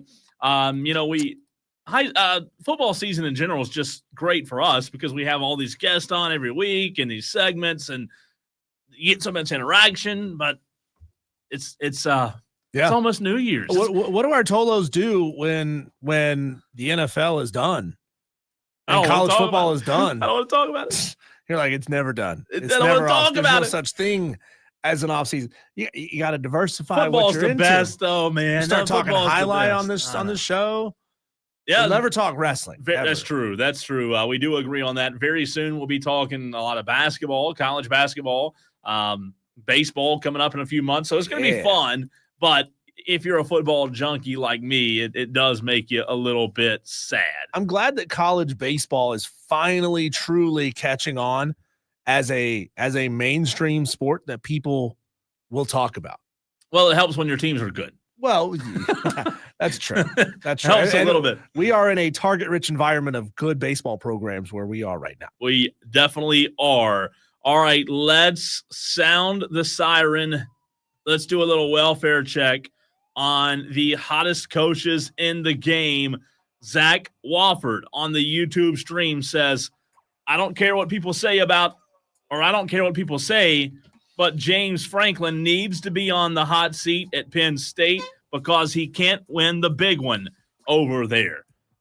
Zach, Diesel can tell you, I agree with you on that. I have said many times that I think James Franklin needs to be fired. Let's start at the bottom of the list with James Franklin since Zach brought him up. Diesel, this playoff run is going to, in my opinion, dictate what happens for James Franklin. As of right now, before the playoffs start, where would you have him on the hot seat? Before the playoffs start, he's sitting at a hard 5. Okay. Right now. And what happens in the playoff determines where he finishes. If he beats SMU, he drops to about a 4. Because Penn State fans will be like, okay, great. You have to say this is a big game. You want a playoff game. This is a big game. You beat us, plus it's at home, right?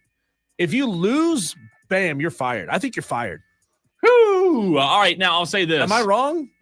No, if you lose, I think there's conversations being had. I also have them at a 5, by the way. Number 6, Penn State loses at home to an SMU that some people are questioning whether or not they even deserve to be here. You got a team from Texas coming up there playing in the ice and the snow. Mm-hmm.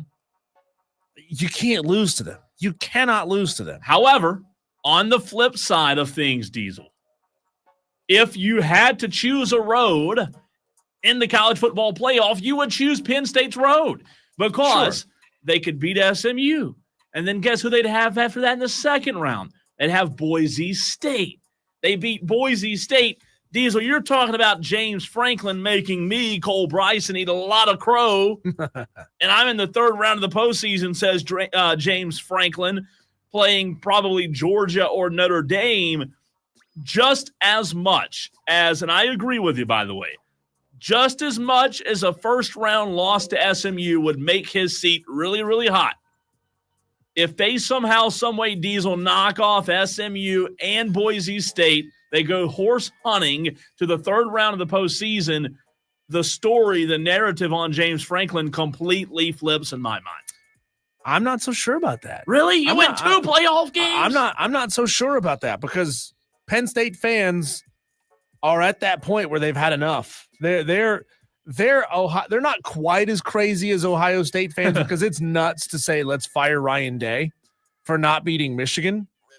I mean, hey, have your standard, right? Your standard is your standard. Nobody can change it and take it away from you. But if you're Penn State and you got this fan base who has a built-in narrative that you do not win big games, they're not looking at SMU and G5 Boise. SMU was a G5 last year, and Boise State, who's still a G5 this year, but not for long because they are moving to the Pac-12.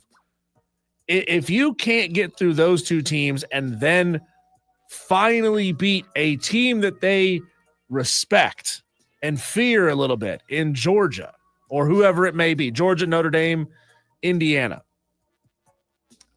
I think that seat's still really hot. See, I don't. I think if you pull it off against those two, and I'm with you on who they are, and that does matter. But if you win 2 playoff games, I think you've bought yourself some added time to your job title. So it's going to be interesting because it might make them, it might break them for James Franklin. I know the jury's out on what will happen there, but you and I both, Diesel, have him at a 5 out of 10 on the hot seat scale as we're going through and doing a welfare check on these coaches, seeing who's home, who's been fired, who's on the hot seat.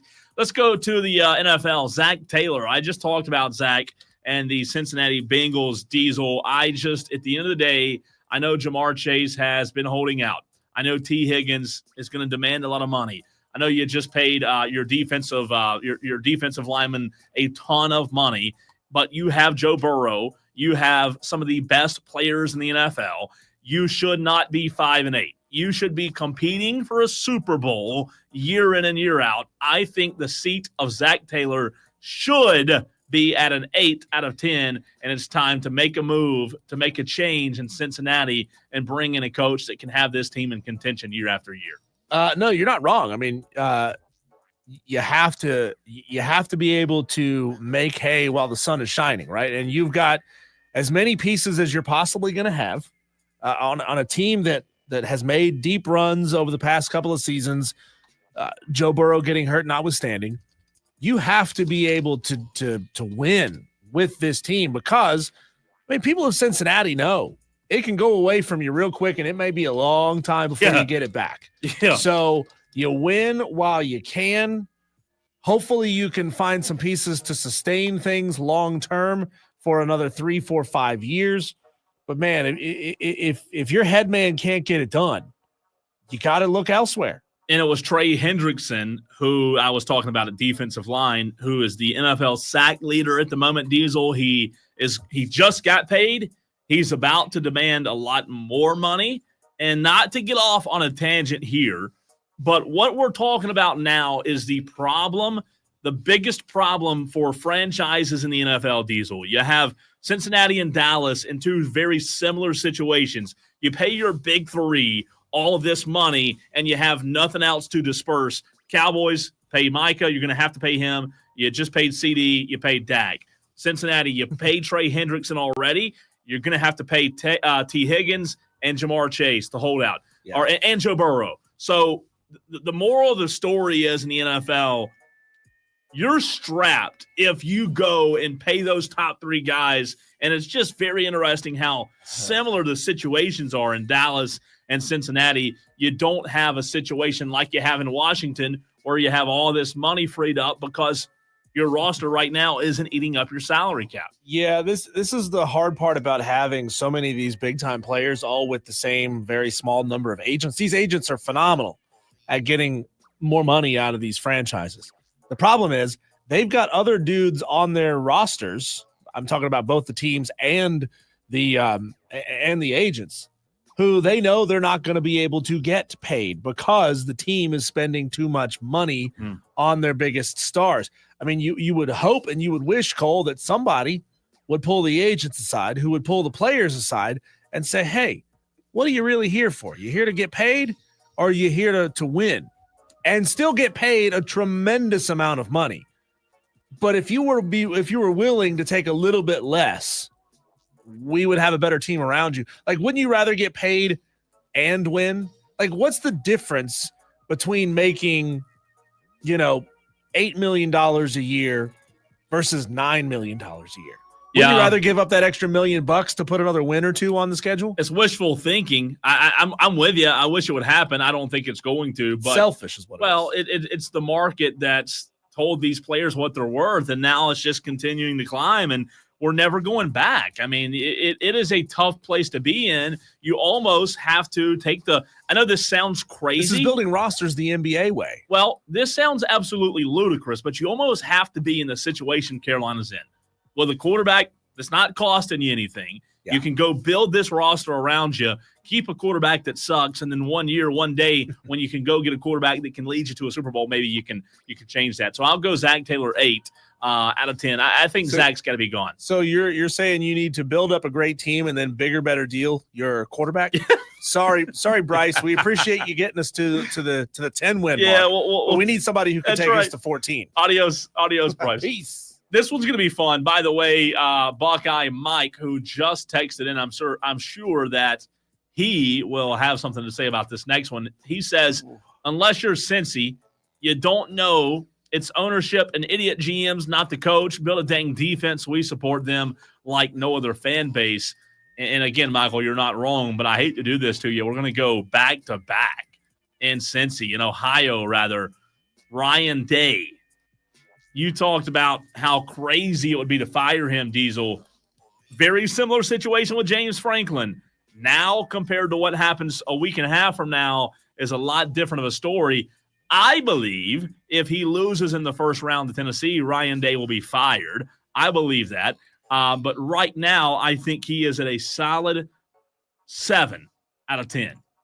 I think you're probably right. I think what do we say about James Franklin sitting at a 5 and could go up tremendously from there or go down just a little bit? Ryan Day, I think Ryan Day spends every day sitting at about an 8. Yeesh. And you part your hair wrong, and the Buckeye fans bump you to a 9. Yeah. You don't say exactly the right thing in the press conference. They send you to a 10. You're right. I think Ryan Day and the Buckeyes make a first-round exit. He's fired. He's fired. Which makes you say, who is going to be the big winner that hires Ryan Day after that? As long as they don't play Michigan, they'll be a big winner. But if they play Michigan, then they'll lose. God, wouldn't you love – I mean, I don't think they have the money for this. But the University of Cincinnati, that's been awful with Scott Satterfield. We didn't put him on the list, but I'm sure he's probably sitting at a solid 6 or 7 right now too. Yeah. If Cincinnati went and hired Ryan Day just to throw a middle finger at Ohio State, it'd be funny. Oh my God! Funny. Could you please do that, Cincinnati? Or if Michigan hired, do you have the cash? I think Michigan should hire. God, if Michigan hires Ryan Day and benches a Herb Street in the same season, oh my God! Zach says if Ryan Day wins the college football playoff, he'll be fine. But he loses, he's gone no matter what. If he wins the playoff, he drops from. You got him at a 7 here. If he wins the playoff, I think the best he does is drop to like a 5. 6.5. 6.5. Yeah. I mean, it's true. All that matters is whether or not you beat Michigan next year. It's true. Tyler B says, bye-bye, Ryan Day. Go Vols. Texter from the 803 says. I think you mean to say nighty-night, Ryan Day. There you go. Not an Ohio State fan, says the 803, but Ryan Day has won a national championship compared to James Franklin. I don't think he would go anywhere. John Dog, is this week the last week of the Upset Pick Challenge? No, it's not. Actually, there is no Upset Picks Challenge this week because we only have one game to choose from. We'd all choose the same game. We'd all choose the same game, so it wouldn't matter. So this week, take a breath. Say hello to the wife and kids. I'm sure you hadn't seen her since this challenge began. But next week, we will pick back up with the pre-Christmas bowl games. And then the following week, we will do the post-Christmas bowl games. Ooh. I also want to get a little closer to these games before we make our selections because there's a lot of guys going into the portal. That's right. And a lot of things are changing with these rosters, opt-outs, etc. So that way, as we get a little closer to these games, we'll have a possibly slightly more accurate line because these lines are already up, by the way. Yeah. There's already lines up for these bowl games. All right, next on the welfare check, let's go to Lincoln Riley at Southern Cal. Diesel. Not a good season. I came into the season giving him the benefit of the doubt that they could turn things around. However, they went 6-6, 4-5 in conference. They were behind Washington, Rutgers, Minnesota, Michigan, Iowa. A bad year. Let's just put it that way for Lincoln Riley. Unfortunately, I think the clock's ticking for Lincoln Riley at USC, and I think his seat's getting hot. I'd say again, I think it's at about a 6.5 here. Yeah, it's up there. I mean, Southern Cal has a decent recruiting class coming in. 21 commits, 11 of them are 4-star, 2 of them are 5-star, 13th best class in America. Is that good enough for Southern Cal? Honestly, is that good enough to change the kind of team that Lincoln Riley's been putting on the field? Because Shouldn't be, right? That's the problem. He's getting talent. That's not Lincoln Riley's problem. It's putting together a team of dogs. Like, his teams are soft year in and year out, Caleb Williams. But Paint your fingernails pink, cuddling with your dog. Tell me how. Explain to me, Diesel. Tell me why. Explain to me how in Southern freaking California, with Lincoln Riley as your head coach, in the era of NIL and era of transfer portal, explain to me how you're not any good. It does not make any sense. Southern Cal should be a mini Oregon. I know Oregon has Nike, but this does not make sense. Honestly, to me. I think the city of LA doesn't care. I don't think the city of LA cares that much about Southern Cal. I genuinely don't. I mean, there's so many shows in town that even if you have a large number, you've got a fan base there who does care. But it's not like everybody jumps on board, right? Like, if you're in Eugene, Oregon, there's nothing else to do in Eugene, Oregon besides cheer for the Ducks. So everybody is there and pulling in one direction. But in Southern California, in LA, you've got how many people live in LA? Like 10 million people. It's gigantic. They're all pulling in different directions. Now, they do have a 5-star quarterback signed. Husan Longstreet, I think is his name. Okay. Sounds like a fake name, but yeah. And then they've got a bunch of 4-star guys, 4-star defensive lineman, offensive tackle, linebacker. I mean, they're going nuts and bolts this year with what it is they need. But are any of these dudes dogs? I don't know, man. I mean, one of them allowed themselves to get punched in the face by a Notre Dame player. Didn't fight back. It's just it does not make sense. All right, I have them at a 6.5. I'll put them at an 8. All right, Brent Venables, Oklahoma, shaky start, got a big contract before the season. Finished by beating Alabama down the stretch. Diesel, I don't know how Brent Venables is viewed across the nation, but I think Brent Venables is at a solid 5. Maybe 5's too high. Maybe go 4. Let me go 4 for Brent Venables because it's their first year in the SEC. Is 4? Is that okay? Yeah, probably. At some point, you got to stop making excuses. I mean, Texas didn't need the excuses. Texas is in the playoff in their first year in the SEC. I know they got a little more favorable draw than Oklahoma did. Yeah. But you're watching your rivals who you came in with, who you fashion yourselves as equal to, if not better than. Yeah. Going off and having great success. Meanwhile, you're sitting at home with a 500 record. It's crazy. And their schedule next year is going to be tough. I mean, they got Michigan coming to Norman. Then you've got Texas at a neutral site game, Alabama on the road, Auburn at home, LSU at home, Ole Miss at home, Missouri at home, South Carolina on the road, and Tennessee on the road. So you've got a good thing is that most of your tough games are at home, but you're still going on the road at Tennessee, at South Carolina, and at Alabama.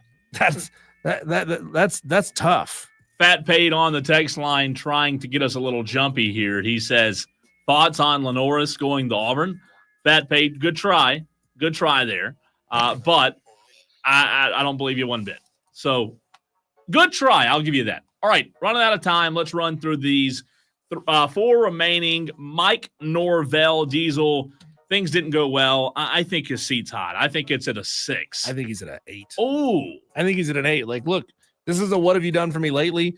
You got to stop making excuses. He's at an 8. I think Mike Norvell might not make it to the midway point of next season. Ooh. If by game number 6, they're not at least 4-2. Okay. I like that. No, I'm with you. It's Florida State. They expect to win. Doug Peterson, Jacksonville. I'm going to go 8 out of 10. I think it's embarrassing. And He still has a job? Does he? Can we confirm? How does he still have a job? That's the question, right? How does he still have a job at Jacksonville? Yeah. He shouldn't. I mean, at some point, the only thing I'm scared of, Cole, is that the Jaguars hire Dave Canales because they want him as a quarterback whisperer to fix Trevor Lawrence. Oh, that'd be bad. That would be bad. All right, that's Doug Peterson. I'll go 8. 2 more.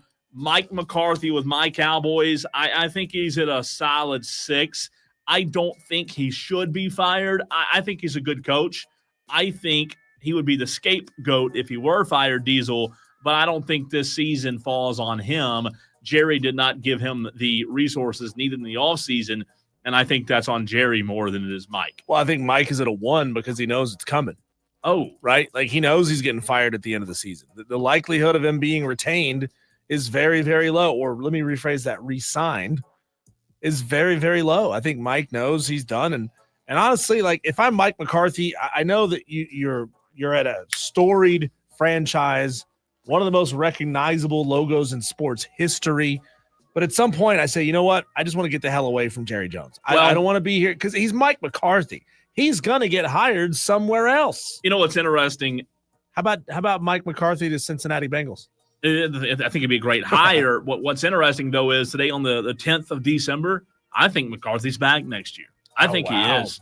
I really do. And I think he should be, by the way. Last one, Brian Daboll, New York Giants. Again, you say he still has a job.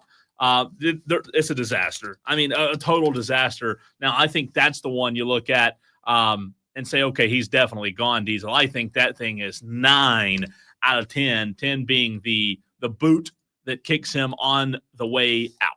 God, the Giants are just a franchise that seems to be snake bit. You know, I mean, you go back to Hard Knocks and the conversation when they said, let's get rid of our running back. And, it's not worth keeping him. And then he goes on to have a great season in Philly. And I don't know how you keep him. I think he's at a solid 9. No, I'm with you. It's hot. It's really, really hot, even though it's cold in New York. Texter says Orders on has a job because Trevor's hurt. Texter, I'm sorry. I think he means Peterson. Okay, has a job because that's a terrible excuse if that's the case. His autocorrect really took a hold of that and did something really weird. I thought he was trying to say Ed Orgeron. Orders on. I had no idea.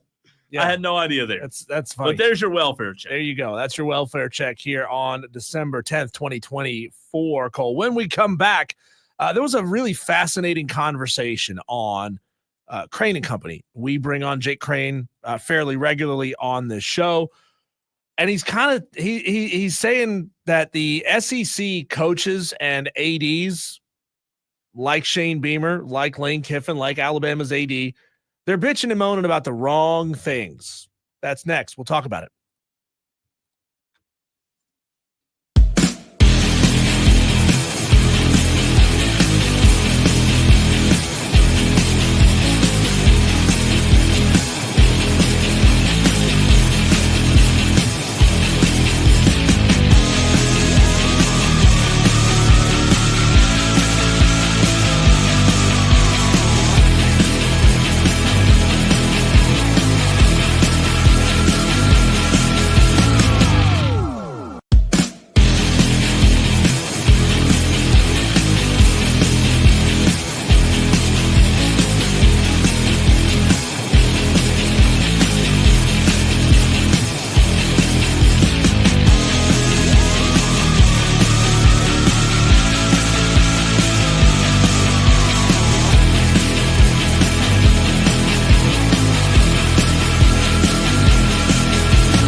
Cole, do you know what South Carolina, Alabama, and Ole Miss's combined out-of-conference record is or was in 2024?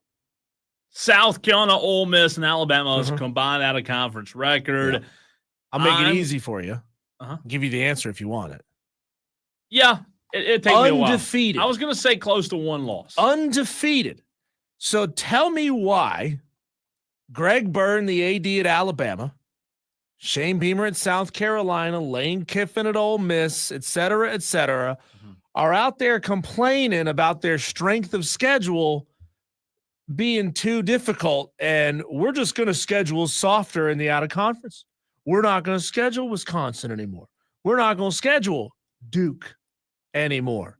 We're not going to schedule tough teams out of conference anymore. You went undefeated. What you did in out-of-conference this year has no bearing whatsoever on why your teams are not in the college football playoff. And they're saying to themselves, well, we got to schedule wins. We got to schedule wins to make sure that we can get into the playoff. But you didn't lose any of those games. Like, you're mad at the wrong thing this year. And just when you try to change your schedule to make it as easy as possible, look out, Group of 5, they're coming for you. The argument's going to shift, and all of a sudden, now you're not scheduling hard enough. And it'll be something you did to yourselves by not scheduling anyone at all out of conference. And who gets hurt by all of this? The fans that want to see your team play somebody with a pulse to start the season. Yeah. Like, what?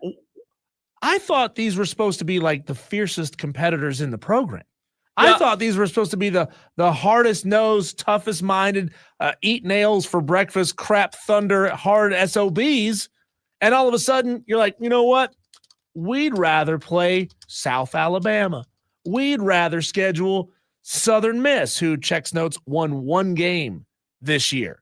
Like, come on. How soft can you be as the head of a football program? So I think Beamer, and again, I don't know exactly what his intention was. I think he was making it clear with his complaints with the selection process on how clear or how unclear, right, the criteria that the selection committee has, Diesel, and what they're basing their decisions on.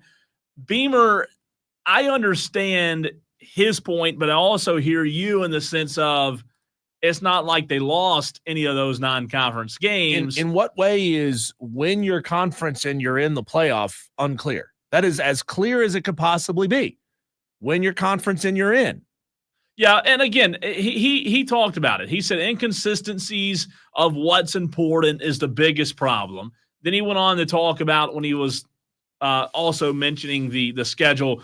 He said injuries were a factor. Last year, Florida State got left out. I know there were only 4 teams compared to 12, but apparently injuries weren't a factor this season when you look at quarterback situation when he gets hurt on the last play of the game. I think Beamer, I'm with you on the out-of-conference schedule. I think his biggest complaint was the Jordan Travis injury last year having weight to the committee, and then Lenora Sellers being hurt in the second half against LSU, not having weight.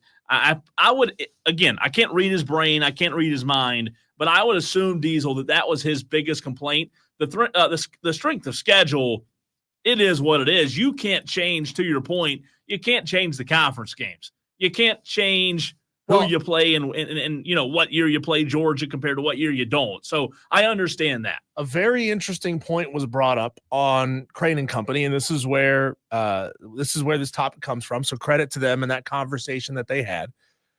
There's been a push, Cole, to advance to 9 conference games in the SEC. Correct. To make your strength of schedule so good that there's no doubt that if you win enough games, you're in, right? Well, by this logic, if you're mad that your schedule is too tough, you need to play fewer conference games. Because what difference does it make? Yeah. You're already perceived as the best conference in college football. If you drop from 8 to 7, and so now you have one additional FCS sacrificial lamb, I know you can't put more than one on the and count it for bowl eligibility. I know that. I'm just making a point here. So instead of playing Nicholls State and Furman, you play Furman and Coastal Carolina. You're still going to beat them by 40. What's the damn difference, right? So what you're really mad at, Shane, Greg, Lane Kiffin, you're mad that your conference schedule is too hard. You're mad that there's inconsistency in the strength of schedule within your own conference. Well, you guys voted to let Texas and Oklahoma in. You guys voted to let powerhouses into your conference.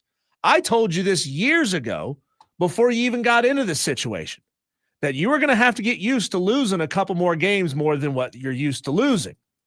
You know, it's just a fact. Yeah. If you keep putting the best possible teams in your conference that you can, not everybody can go 10-1 in your conference. Not in your on your schedules. Not everybody can go 8-0 in a conference slate. It is mathematically impossible. I think, Diesel, what the committee set, the precedent that the committee set was less about strength of schedule and more about number of wins and number of losses as well. That's your problem. You think there's precedent. There's no precedent here. No, I think the precedent they're setting this year is what I'm saying. But that's the committee has never said, here's precedent and here's how we're going to do things going forward. It's always been, we can change these rules whenever we want to. There's no such thing as precedent. And so many people keep getting hung up on this word precedent when that doesn't exist. No, I think you're not hearing what I'm saying. Going forward, I think there will be precedent that if you lose 3 games, there's no way you get in. They showed that this year, that Clemson's the only team in the playoff that's lost 3 games, and the only reason they're in is because they won their conference. I think the number of wins and losses is more important than strength of schedule. I think you'll continue to see year after year that if you go 10-2, you're in the 12-team playoff. I don't know when it expands to 16, yeah, whatever. But if you go 10-2, I think every year, Diesel, if you're 10-2 and you play excluding Army or Navy, you play the schedule that matters, you're going to be in. If you lose 3 games, I don't know that you'll see a 3-loss team in the postseason unless they're in a conference champions. So then why are these coaches and athletic directors not calling up Greg Sankey and the scheduling office as soon as the season is done and saying, whoa, why are you putting so many top 15 teams on our schedule? This is not fair. We're going to lose 4 games next year, and we're going to be left out of the college football playoff. And you know what the scheduling office is going to say? Well, you voted them in. Yeah, you got to win. You got to win the game. You got to play somebody. Yeah, you do. And I'm not giving them an out. If you had half a brain, you would have said, you know what we're going to do? We're going to invite Duke. They're terrible at football. They're a sacrificial lamb. We're all going to beat Duke, but they're going to make us look really good in basketball. It's flawed logic to say we are intentionally going to make our out-of-conference schedules weaker. Yeah. When you didn't lose any out-of-conference games this year at all 3 of you combined, so that we lose fewer games. You're not losing out-of-conference games. Yeah, I'm with you there. You're none of you are playing juggernaut out-of-conference schedules anyway. Like, how much weaker can it get? Texter says the problem is the leagues are so big now that one team can have a super easy SEC schedule and another team can have a super hard SEC schedule. The issue is with conference schedule. So there we get to the meat of the issue. How do we normalize or equalize conference scheduling? Divisions. Well, I mean, that's one way, but you have to be able to, on a whim, change divisions because, I mean, you know as well as I do, in the mid-2000s, the SEC East was dominant. It was Tennessee and it was Florida. And then those programs fell off and everything shifted to the West. Yeah. Because prior to that, schools out West said, hey, it's not fair. It's not fair. They're too good over there. We're never going to get a chance to win. And then Nick Saban signs a contract to go be the head coach at Alabama. All of a sudden, the SEC West is this gauntlet. And teams in the East are saying, it's not fair. An East team is never going to win this thing. So you got to be able to shift and move these schedules around so that as best as you can try, because we are living in a world where all these programs are built on sand, because guys can leave in the portal anytime they want. Coaches can leave for another job anytime they want. And things just happen. The schedule goes awry. So you can try to say, all right, we're going to try to give everybody an average opponent ranking of, let's call it 35. Yeah. Our goal is to make sure everybody has a strength of record equal to about the 35th best schedule in the conference or in the country. And all right, now you're relatively equal. Texter says Alabama had a really easy out-of-conference schedule, and outside of Clemson, South Carolina never plays the good out-of-conference team. Texter from the 803, Gamecock fan here. Yes, don't schedule Old Dominion anymore. Texter says also, bet Notre Dame wish they had a schedule or wish they'd schedule more cupcake games. Northern Illinois was rough. Before we run to a break, let's go to the phones, 844-326-3663. Harold in Greenville wants to weigh in. What's up, Harold? This y'all, listen, do me a favor. Quit talking about Shane Beamer and this, listen. You make your bed, you lie in it. Now, the defensive player of the year for South Carolina is the one that cost him the loss against LSU. And that's Kennard making that 13th penalty. He hadn't done that, South Carolina would be in the playoffs to this day, barring even the Alabama game. But Shane Beamer, listen, all I want to hear about him is come, New Year's Day, the week leading up to that Illinois game. Let him, then let's get to talking about it. I don't want to hear Shane Beamer. I mean, I didn't think he was the right hire, but that's what he's done this year. I think he's the right fit and what he can do. But I'm so sick of this stuff, Shane Beamer. I'm just tired of the playoffs. The way you ain't gonna change it. The way they did it, you're gonna have to cope with that. Like I said, I probably won't be around here, to be honest with you, because I'll be 80 years old next year. Harold, you're winning the Upset Picks Challenge next year. You got to stick around. That's right. Listen, Yeah, you already called it. Listen, it's gonna take 81 to beat me, because I'm gonna win. I'm gonna take it. I'm gonna have 80 points next year. All right, there you Harold, go. Thanks for the call, good luck Harold. to you. An interesting point was made by David Cohn on that show. He said, why not mandate, if you want to be in the college football playoff, you have to schedule 10 power conference opponents. And then what are they going to do? They're going to schedule the worst. They're going to schedule Maryland. You're going to see Alabama play in Maryland, Rutgers, and Baylor out of conference. Joy. See, we played 10. Yeah, I can't wait for that. All right. Only 4 weeks left of the NFL regular season. What's the NFL playoff picture look like as of right now? Who do we like to make a run? Your thoughts on the 4 weeks remain in the NFL. We'll get into that next.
The NFL season is, oh my goodness, almost biased, just like that. Diesel, 4 weeks remain. What a sad time it is. However, the Week 15 playoff picture has been announced in terms of who needs to do what. And there are some teams that are in some serious, serious trouble. So as we get here to Week 15 playoff scenarios, let us know on the text line who you like to win the whole freaking thing, as they say. But in the AFC, here are the teams that have clinched. The Buffalo Bills, 10-3, they've clinched. They won the AFC East. Kansas City Chiefs, 12-1, they clinched the West. Houston, who plays Miami on Sunday, can clinch the AFC South division title with a Houston win and an Indianapolis loss. Pittsburgh Steelers, 10-3 at the Philadelphia Eagles. Pittsburgh clinches a playoff berth with a Pittsburgh tie or win, a Miami loss or a tie, plus an Indiana loss or a tie.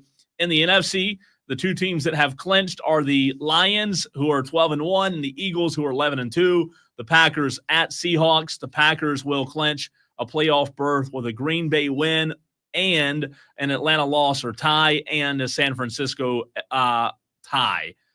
The Minnesota Vikings, 11-2 versus the Bears, 4-9 Monday Night Football.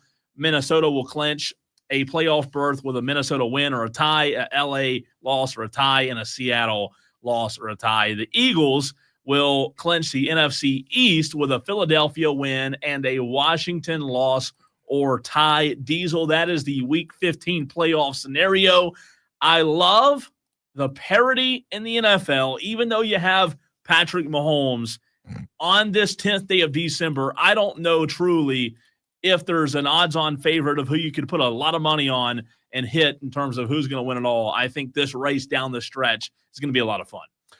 Yeah, it's going to be a lot of fun. We still have a lot of big stars, especially young quarterbacks who are still in this thing. C.J. Stroud with the Texans still in, Jaden Daniels with the Commanders, Bo Nix with the Broncos. I mean, it's getting hard to pick who the best rookie quarterback, who the best young quarterback in the NFL is right now between Jaden Daniels and Bo Nix. Both of them have their team in deep contention. You look at this by week number 5. I mean, it seemed very clear that Jaden Daniels is going to be the best quarterback in this class.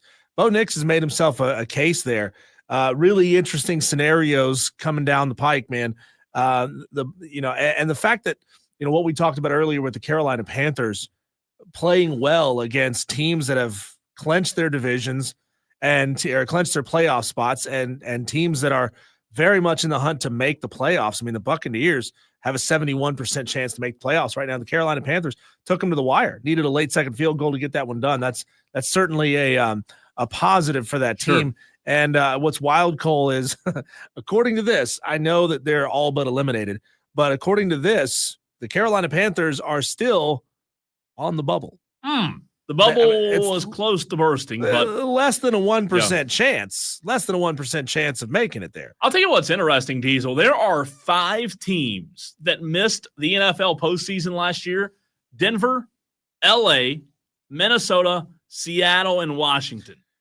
5 teams that missed the postseason that are all in playoff positions entering Week 15.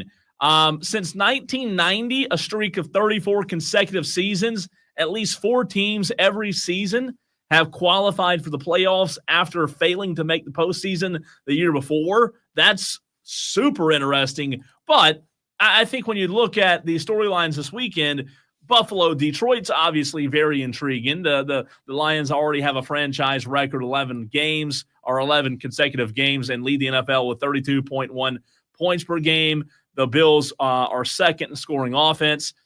We talked about Philadelphia earlier, and JD brought up the news with their locker room. Even though they won Sunday in Carolina, still some riffraff going on. But I'll tell you what, man, as we get to this point in the NFL season, I love the playoff positioning. Again, I think the biggest takeaway for me is when you enter the NFL playoffs, Diesel, we're talking football. We're talking X's and O's. We're not talking who should be in. We're not talking who should be out. We're not talking about who got it wrong and who. We're talking football. The NFL is the perfect playoff scenario in my mind, the perfect playoff system. and I love that. So what you're saying is you want wins and losses, just the number of wins and losses, straight wins and losses, to matter on how you set up a playoff. Well, I think you can do that in the NFL because of the number of teams. You just can't do that, in college. In college football, that's the problem. Unless you split off a division of the top Power 4 teams and you shrink the number of teams that you're talking about, I guess. Yeah, there'd be some serious shrinkage. All right, here is some breaking news from Zach Wofford on the YouTube stream. I did confirm it on Twitter, and I'm not going to read it. I don't like it. It's not good breaking news. But breaking news as of right now, the New York Yankees have signed Max Fried, former Atlanta Brave, to an 8-year, $218 million contract. Max Fried is now a New York Yankee. That hurts. That hurts if you're a Braves fan. You let him get away. We knew it. Yeah. We knew. I said it all season. It was the last year for Max. It sucks. How do you even approach replacing him? You don't. Not him. I mean, it's just that's tough, man. And again, it's a good problem to have, Diesel, because you gave Max Fried the opportunity to win a World Series, and the Braves don't win a World Series without him. However, he's so good. He commanded so much money, and we knew it was coming, but it still hurts. 8 years, $218 million. Congratulations to Max Fried. Yeah, I mean, and he stayed. He played 8 seasons with the Atlanta Braves. I know he didn't play much this season, but still, he was with the Braves for 8 years. You got a lot of good work. Like I said, you don't win a World Series without him. That's true. When we come back, Cole, let's jump back into this conversation about the Carolina Panthers and the upward trajectory that it feels like they are on. We replay our conversation from earlier with David Newton of ESPN next.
You know, Cole, it feels weird to talk about a 3-10 football team who's lost 3 straight games in a row and say that we actually have a lot of hope about their future and the trajectory of this team.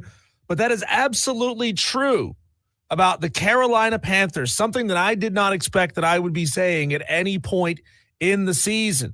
2 straight wins against New Orleans and New York, and then 3 one-possession losses against 3 of the best teams in the NFL. We go to the phone lines right now, bring in David Newton of ESPN, covers the Carolina Panthers, to talk about it. David, how improbable is this turn of events over the last 5 weeks that we've seen from these Carolina Panthers? I can't imagine that, you know, after week 3 or 4 of the season, you thought you'd be writing hopeful stories about this team either.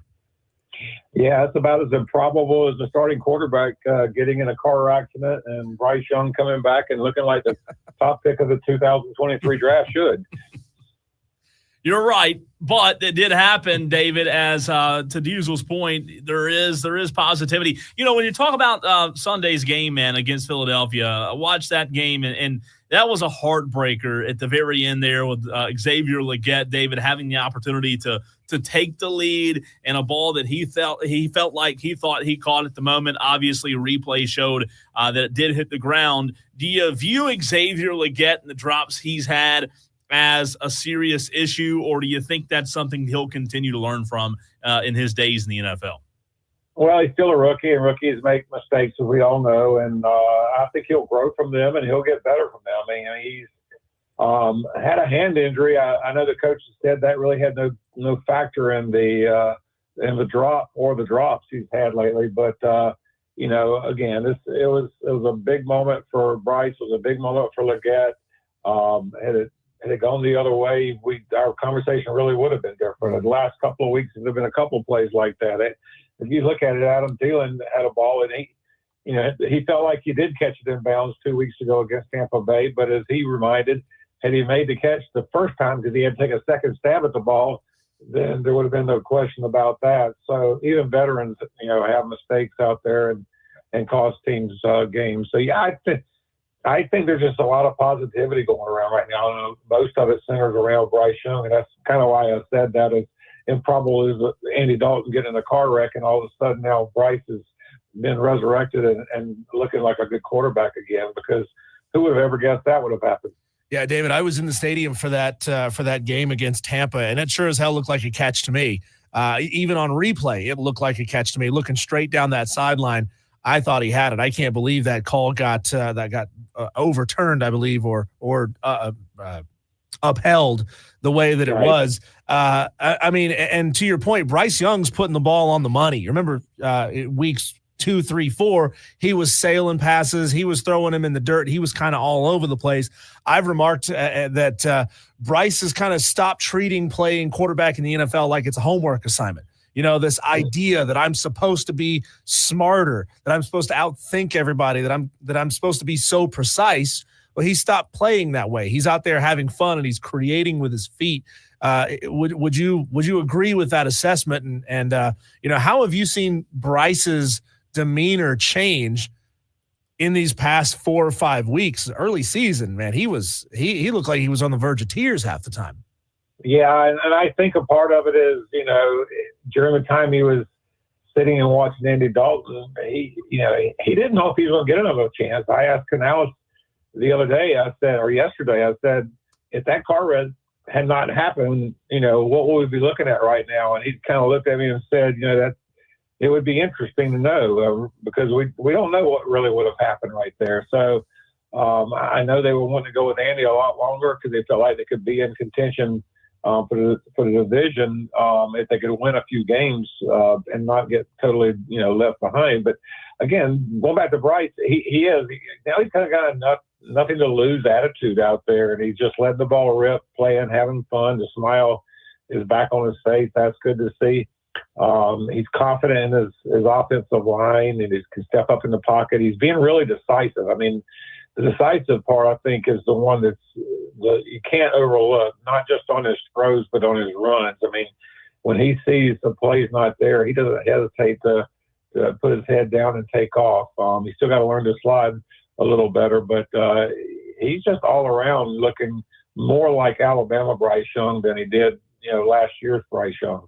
David, does his improvement in your mind change the conversations from what the future is at quarterback to maybe a secure future with Bryce Young? Yeah, because I don't think they really had an idea what was going to happen. I mean, they still haven't come out and said, hey, Bryce can be our franchise quarterback. I've pushed as much as I can on that, but they do seem to feel that Bryce, they could go in the next season with Bryce and either Andy Dalton or another veteran quarterback and be in pretty good shape. So I think Bryce has given them enough confidence where they can move forward with him and not worry about drafting another quarterback or even trading Bryce. I think the worst thing they probably would do is to trade Bryce Young, particularly the way he's playing right now, because if he goes on to be what everybody thought he could be coming out of college, then they look really bad. David, to that point, where is Andy Dalton in his desire to stay with this team for another year? Do you believe he'll be on the roster as a Carolina Panther again in 2025?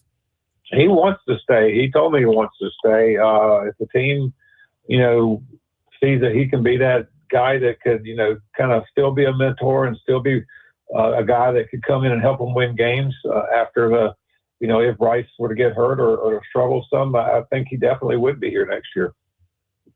David Newton, ESPN, joining us right here on the Fan Upstate. David, you have covered football in general for a while.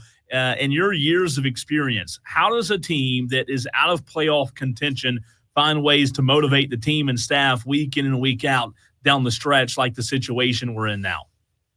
Well, I mean, you've seen it throughout, especially with this team, going back to some of the Ron Rivera years. The first few years he was with the team with Cam Newton as the quarterback, they won 6 games their first year, but they finished strong. They didn't win many the first part of the year. They did the same thing the second year when they came on strong towards the end and won 7 games, and that ultimately propelled them to that 2013 season when they went 12-4 and won the division and ultimately got them ready for that 2015 run to the Super Bowl. So players are playing for their contract. They're playing for playing time next year. They're playing for, again, put food on the table for their family, because if they go out there and don't compete and don't play hard, that'll show up on tape real fast, and the staff will look at that going into the next season. I know when other coaches have come in here the last few years, some of them have said specifically they go back and look at the tape of the last 4 games of the season just to see how hard players are playing, to see who they wanted to keep around. He covers the Carolina Panthers for ESPN NFL Nation. David Newton joining us here on the Fan Upstate. Anish Shroff made a really good point immediately after the game Sunday, saying first you lose big, then you lose small, then you win small, then you win big. And it feels like the Carolina Panthers are right there in between that lose small, win small spot on that scale. How is the locker room taking the position where they are right now? From the interviews that you've done, are the players encouraged even though they're losing games the way they have the last 3 weeks, or are they discouraged by the losses? I think they're encouraged. I mean, there are no moral victories out there for them, but they realize that they're getting closer to being who they want to be, and they realize that there's still some pieces missing, especially on the defensive side. And if they can get that turned around and get that just imagine had they kept some of the pieces from last year's defense and been healthy and not lost players like Derrick Brown, in the first game, where this unit might be. So I think they realize that the tide's starting to turn, but if they slack off or if they don't stay focused and play as hard as they can, then it can turn back the other way real fast. David, you mentioned a few minutes ago about players playing for their jobs down the stretch. In your mind, who are some of those players that may be on the line that could be back next year, but also you'd put a question mark or an asterisk beside their name? And of those, who do you think the Panthers should retain? That's a good question. I think some of the defensive players for sure. They're going to make some changes on that defense because they just got to. They got to do some upgrades there. I don't want to call any specific names right now because I don't think there's anybody that's really not playing well. I think the cornerback position opposite J.C. Horn, I think those guys like Michael Jackson and people like that, their jobs could be on the line. I think most of the starting offensive line, you still got to look at Vicky, the guy that could be the left tackle. He's playing a lot better this year, so I think not that his job's on the line, but there's still something to prove for him. So Bryce Young, I mean, his job's still on the line. I mean, if he slacks off and doesn't play well in one game, people are going to go back to saying, well, he's back to being what he was last year and early this season. So, again, nobody on this team is that good to where they can't be out there trying to prove themselves and think that, like, their job's on the line. Maybe Chuba Hubbard's the only one right now because he's having a really good season and gotten over 1,000 yards and looking like a smart move to go ahead and give him an extension when they did. Yeah, and to that point, the running back position, just brutal to have Worthy go down the way that he did. He'd only been back for, 3-4 games? And to tear an ACL in a game like that, that's tough to watch. In your mind, that's got to be a key position that they want to go after somebody, second round maybe in the 25 draft next year? That'll be interesting because, I mean, my guess would be that it's probably going to be at least middle of next season before Brooks is ready to return. I mean, he took 12 months to get ready after, this last, his first knee injury that he hurt at Texas. So I got to imagine that's usually longer recovery for the second one, especially on the same knee. So I got to imagine that they're probably not banking on him for next season, probably the next season after that. So whether they'll use that high of a draft pick on there. I mean, they still got Miles Sanders under contract. They can use him as a backup. The money might be a factor what they want to do there. But, that's definitely a position they've got to build some depth around behind Chuba.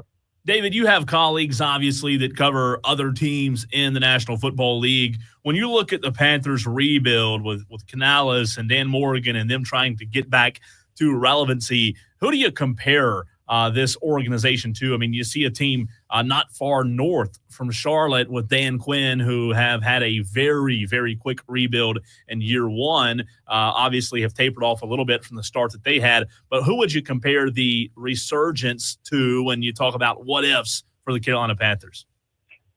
I don't know if there's another team this year that you'd compare them to as much as you could look back at the 2002 team in Carolina. They were coming off that 1-15 season in 2001. Dan Morgan was a player on that. They won 7 games, I believe, that next year.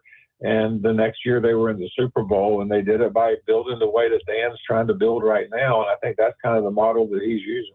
You want to find tough physical guys that are, as he calls them, their dogs, and try to put enough skilled players around the quarterback to be successful. I mean, that team had Steve Smith on it, Muhsin Muhammad. It had he added Jake Delhomme in 23, and it really took off because he was not a great quarterback, but he was a really steady quarterback that could win games and not lose them for you.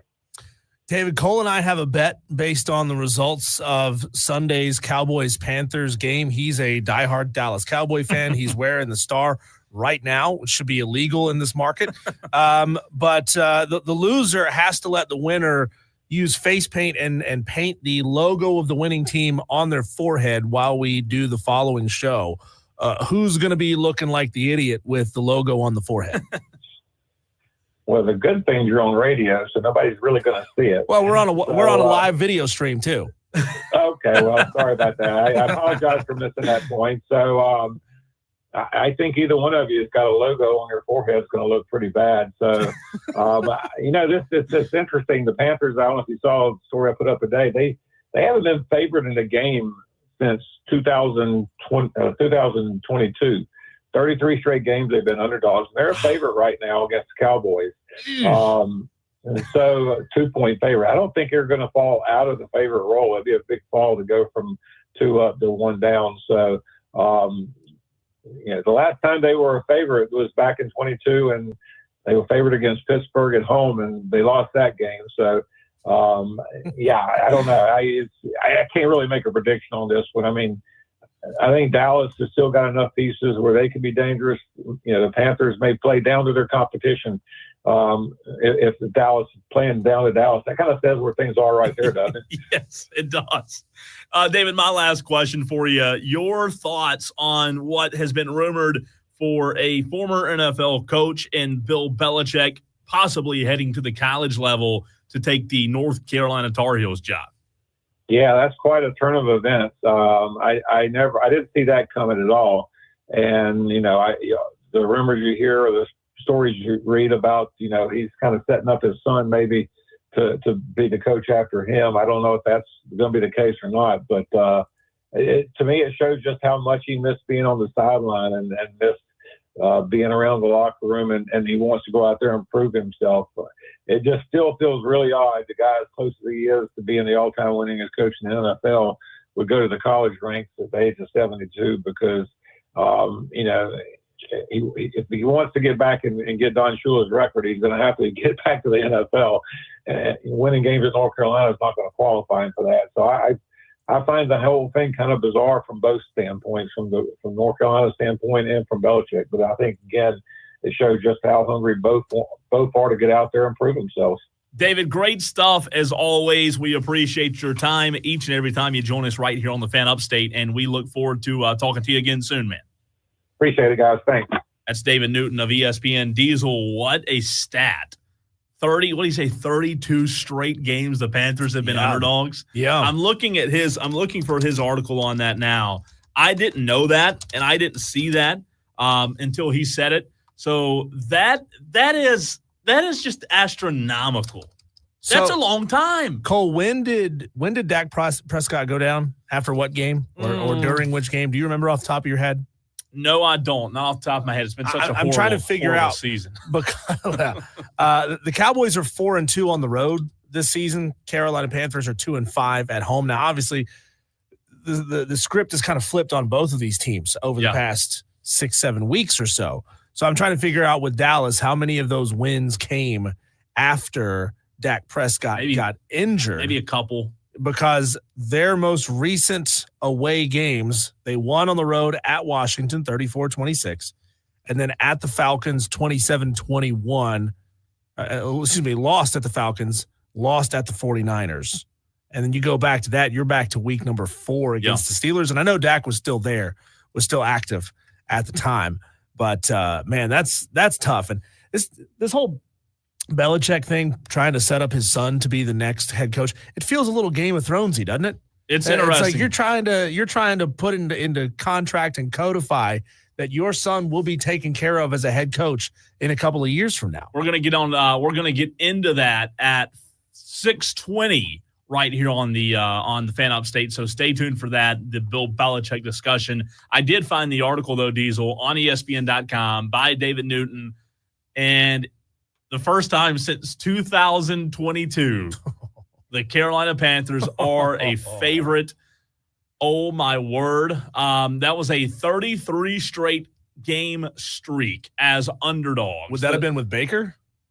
Maybe so. The sixth longest, by the way, that 33 straight game streak, that 33 straight streak as an underdog was the sixth longest by any team since the 1970 merger, and the longest streak for the Carolina Panthers in franchise history of being the underdog, the longest drought since the 2012-2014 Jaguars. So as of right now, to David's point, they're 2-point favorites against the 5-8 Cowboys, who my worry is, Diesel, after last night, they're automatically eliminated, or they're officially eliminated from playoff contention. I'm worried now. I don't know what they'll have to play for. So that is my biggest worry. And I do feel a cold coming on next Monday. I don't know if I'll be here or not. Well, we can do it on Tuesday. And, Cole, they're playing on one day's less rest. Yeah, true. The Carolina Panthers will be, and they're on the road.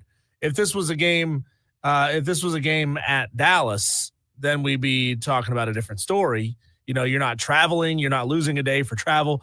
But they played last night. They got to be ready to play again in 6 days. One of those days is going to be a travel day. So they've got 5 days to get ready for this team. And here's a crazy stat for you before we run to a break. We're talking about Bryce Young. You know, we talked about Bryce with David Newton. of ESPN just a few minutes ago, Diesel, Bryce Young had a 9.9 QBR the first two games. 9.9. Not 39.9? No. 9.9, Sure? which was Okay. by far the worst, Checked. right? He was then benched for Andy Dalton. David mentioned the car wreck. Since week 9, Bryce Young ranks 13th in the NFL. Wow. 13th in total QBR at 60, which isn't bad. That is fascinating. That It really he's is. been able to come back and change the way he plays. You know, I mean, who knows? What did somebody say in his ear? What did somebody whisper in his ear and say, hey, just go play loose, man. Play free. Stop thinking so much. Just throw the ball. If Bryce Young and the Panthers Believe in the ball. remain, Throw yourself. Diesel, if they remain favorites against Dallas and cover, it'll be the first time they've done that since September 23rd, 2021, when they defeated the Texans 24-9 as a 9-point favorite to David's point. Last time they were favorites, it was against the Pittsburgh Steelers, and they lost that game. So I'll be there. I'm not excited about the game at all because I think they're going to lose, but who knows? Where'd you get tickets from? The same place you got tickets from. Oh. Did you get a good number of them? Am I holding up the right number of tickets? Yes. All right. That's correct. I was going to go cover the game just so I could go for free, but it ended up working out. So I can't go because it's a 1:00 game. I'll be at Dave & Buster's on Woodruff Road in Greenville. Come and join me from 1 to 2 on Sunday. Dave & Buster's Woodruff Road. We'll get you hooked up with a free $10 power-up play card if you're one of the first 10 that gets there and comes to see me. Brian says Cole needs to go to the game on the Facebook stream. Brian, sadly, I am. I have to go watch it in person. All right, Diesel, we are 11 days out, 11 days away from Clemson, Texas. We haven't gotten into this conversation yet today, but I posted this on the Facebook page earlier at the Fan Upstate, and I posed the question, and then the very next segment to all the Clemson fans out there listening, how are you feeling?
Diesel, we got to get into this. This has to be discussed. It's a simple question. To you, to the Tolos, stream, texters, callers, Facebook, Twitters, Instagrammers, everybody out there. Is Bill Belichick really a good fit at the college level? Because I'm just not so sure that old Bill's making the right decision here. It's rumored that Bill Belichick may be the next coach at North Carolina. I heard a very interesting report yesterday, Diesel, that no one in the NFL wanted him. And just a few years removed from a Super Bowl, still arguably the best coach ever, nobody wants you. I find that strange, but do you think he'd be a good fit in Chapel Hill? Hell no. People who are getting paid don't even want to be around him. Why would somebody who's choosing where they want to go to school for the next year, 2 years, 3 years, 4 years, why would they choose to hang out with Bill Belichick? Like, the only thing that would make this tolerable, it would make me want to go, is if the Bill Belichick we saw in press conferences throughout his entire tenure in New England was just not him, right? Like, we've seen interviews with Bill where he appears to be a normal human being who can actually have a conversation with you. And on the Pat McAfee show, he's great. Yeah, he's great. If we got that Bill, fun-loving Bill, I think it has a chance to be successful. I mean, that Bill is great. We had an engineer around here for a while. I think I've told the story on the show before. We had an engineer who worked here for years and years and years. Did you punch him? No, he would have exploded into a poof of dust. Extremely smart guy. Okay. Inside this building, total jerk. Outside of the building, nice as could possibly be. Okay. Like, I don't know what goes through somebody's mind to be two completely different people, depending on whether you're at work or you're not at work. When you're coaching the Patriots versus when you're on television having a good time. I can't figure that out. No, I can't either, and I'm getting some audio together now that I had pulled, and I've got it on the way from Bill Belichick as he was talking on the Pat McAfee show, Diesel, of what a program would look like if he were the coach at North Carolina. Here's my question, though, Diesel. He's a good coach. There's nobody that's questioning that. He knows how to win games. There's nobody that's questioning that. However, does Bill Belichick have any idea about the Southeast recruiting hotbed? Does he have any idea about the transfer portal? Does he have any idea about NIL? Does he know how to recruit players? I think he'd be a good coach. I think he'd be a good little GM in college football. But I just don't know that he has a pulse on college football when it comes to how to win. Well, he would be that CEO type of coach, right? He would be that guy who thinks that he could pull basically anyone he wants to come work with him at UNC. Hey, I'm going to run things. I'm going to essentially be a pseudo athletic director. You know who it'd be like? And again, not making a comparison, but it'd be similar to Paul Maneri at South Carolina, the new baseball coach. Yeah. Hadn't coached in a while, sitting on his couch, doesn't know the portal, doesn't know Southeast, doesn't know NIL. Yeah, he would have to hire some brilliant minds, but the question is, who does he know in the college ranks? I mean, I have no doubt that he has a tremendous list of contacts that are brilliant coaches in the NFL, but this is a completely different ball game. It is. It is. Here's the audio of what a program under Bill Belichick would look like.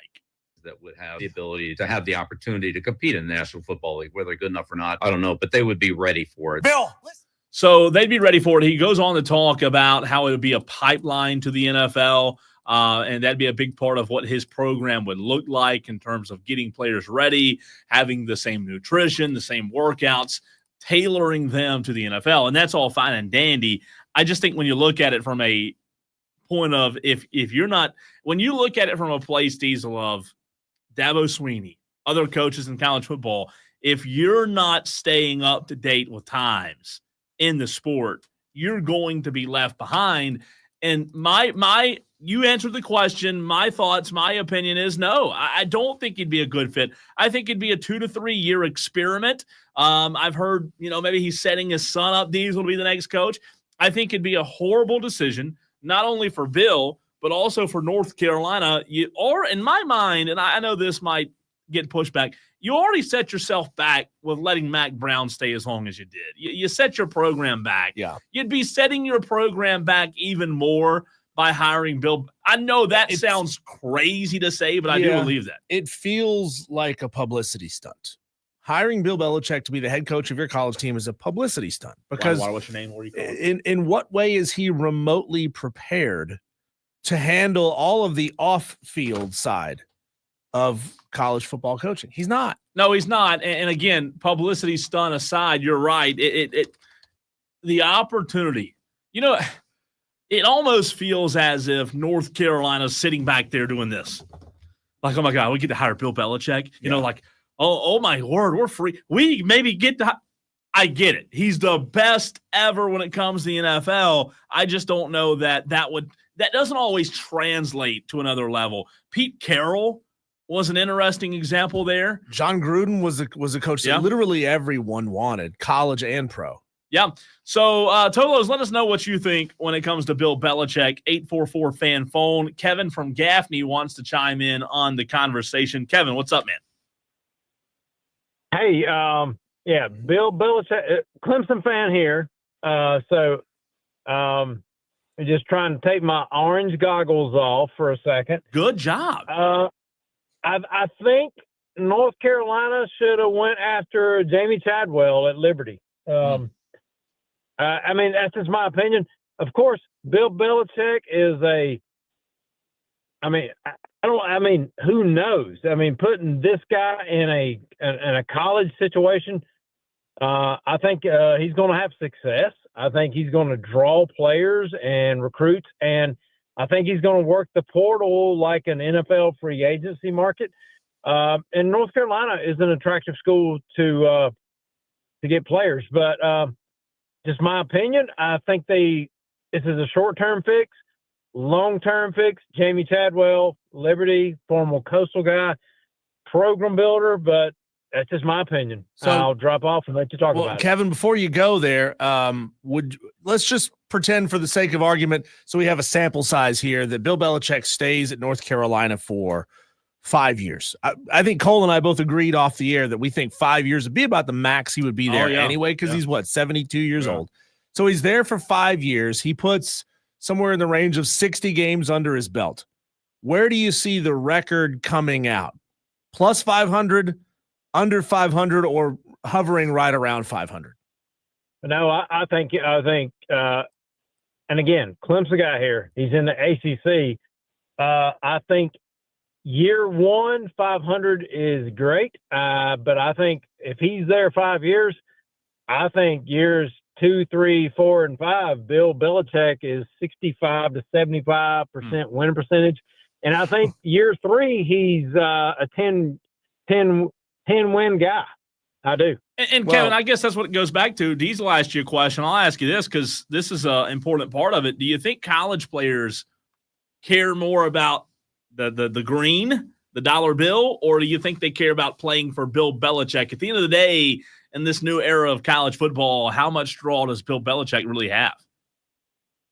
It's about the green. And I think North Carolina, their Nike connection, Michael Jordan, they can provide the name, image, likeness opportunities through that namesake, through Nike, Jordan. They can do that.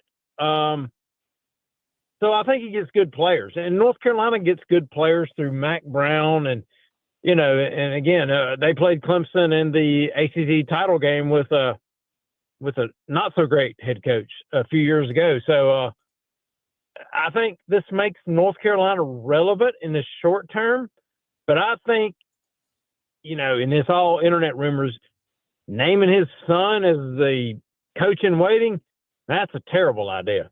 So. Again, I think it's, what does Bill Belichick have to prove on the NFL level? Nothing. Right. So this is just a challenge for him. And if he can keep his wife out of the dorms, his 28-year-old wife out of the dorms, he'll be in good shape. Thanks, Kevin. Yeah, well, I think Bill needs to stay out of the dorms. That's the problem. Well, that might be true, too. That's the problem. What a way to mic drop it. He does bring up an interesting point there with regards to Jamie Chadwell. At what point is Jamie going to bleep or get off the pot and take that Power 5 job? I mean, Jamie he's career 119 and 61, which puts him right around 65-ish%. Just kind of trying to do the math off the top of my head. Yeah. Puts him right around 65%. This year has not been the strongest year at Liberty, 8-3 against the weakest strength of schedule in college football. And I mean, dead last. He was 39-22 at Coastal, victimized my team quite a bit. I don't like the guy, but I mean, you can't argue with 119 and 61. Think about how crazy this sounds. What's about to come out of my mouth. Jamie Chadwell would be a better long-term hire for North Carolina than Bill Belichick. Think about that. I agree. But that just sounds crazy to say, right? Well, yeah, because Jamie Chadwell at some point, he's going to be successful, right? He's going to be better than 500, that's for sure, because he's been better than 500 everywhere he's been, except for Delta State, because he was only there for one season. I forget about that. 21-14 at North Greenville. Was that before Delta? Oh, God. That was after North Greenville. I forgot about Delta State. Yeah, North Greenville in 09, 10, and 11. Delta State in 12. He went 3-7 that year. And at Charleston Southern, 4 years, 35-14. In 5 years at Coastal, 39-22. And 2 seasons at Liberty, 21-4. You know, he worked his way up the ladder really impressively from North Greenville to where he is now. But he stepped right back down from Coastal to Liberty. I don't understand the move. I mean, I know Liberty's got more money than anybody because they don't pay taxes. Yeah. I think it was probably what's he making there? Do you know off the top of your head? That's a good question. I'm sorry, I put you on the spot there. I mean, I know it was a raise for him. I just think when you talk about the long term. He's making $4 million. That's why he left. Oh, yeah. That's why he left Coastal. Peace out. He was probably like all in with incentives, probably at most capping out at 1.5. Because my understanding is that Tim Beck's making $1 million. Yep. So we're talking about a $2.5, $3 million. Yeah, he quadrupled his paycheck. Yeah. And Liberty, those checks are going to clear. Woo. Yeah. Yeah, that's why. But so at what point, Cole, like, does a competitor in you say, you know what? I already lost it here. 21-4 against the worst schedule in college football twice. At what point is that not good enough? Like, at what point do I want to try my hand at a Power 4 job? Because you got to believe they're calling. It is. I guess the last thing I would say is on the Bill Belichick front, Diesel, it upsets me. I think I don't know this off the top of my head. He's somewhere between 13 or I have to look it up. Bill Belichick is not many games away, Diesel, from being the all-time leading winner, the winningest coach ever in the NFL. Yeah. I would like to go see him get that.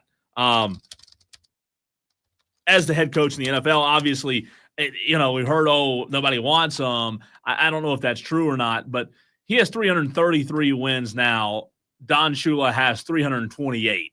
So he needs 26 wins in the NFL as a head coach to become, or to tie 27 to become the all-time winningest coach. I'd like to see him go coach Cincinnati or Dallas. So now you're talking about 3 seasons, and that's if you're stepping into a perfect situation. Yeah. Like Andy Reid gets sick, Bill Belichick steps right in, boom, you're gonna go get that. You're gonna go get those wins. If that happens, that's gonna be weird, by the way.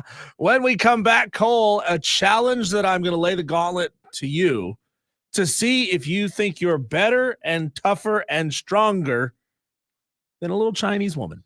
Oh, wow. That's coming up next on the Fan Upstate.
Oh, the Chinese have come up with a crazy new challenge that I genuinely believe you, as a red-blooded American male, could not complete.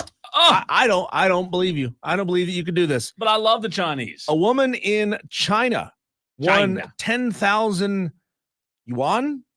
That's their currency. What'd you say? 10,000 yuan. Yuan. Yeah, what'd you call me? It's approximately $1,400 by staying off her phone for 8 hours. And you're like, well, that doesn't seem that hard. I could probably do that. Like, just put it in the other room, sit down and watch a movie. Guess what? You can't do that. Yeah. Can't watch a movie. Can't read a book. Can't sleep.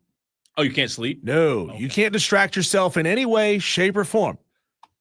10 contestants were randomly selected to participate. They wore like wristbands, kind of like an Apple Watch kind of thing, to track their vital signs, and they were not allowed to show any form of anxiety whatsoever of being without technology for 8 hours. Only one contestant out of the 10, and they were randomly selected. Only one passed the test. I think I could do it. You think so? Yeah, last year when I go to duck camp in Arkansas, shoot ducks. Yeah.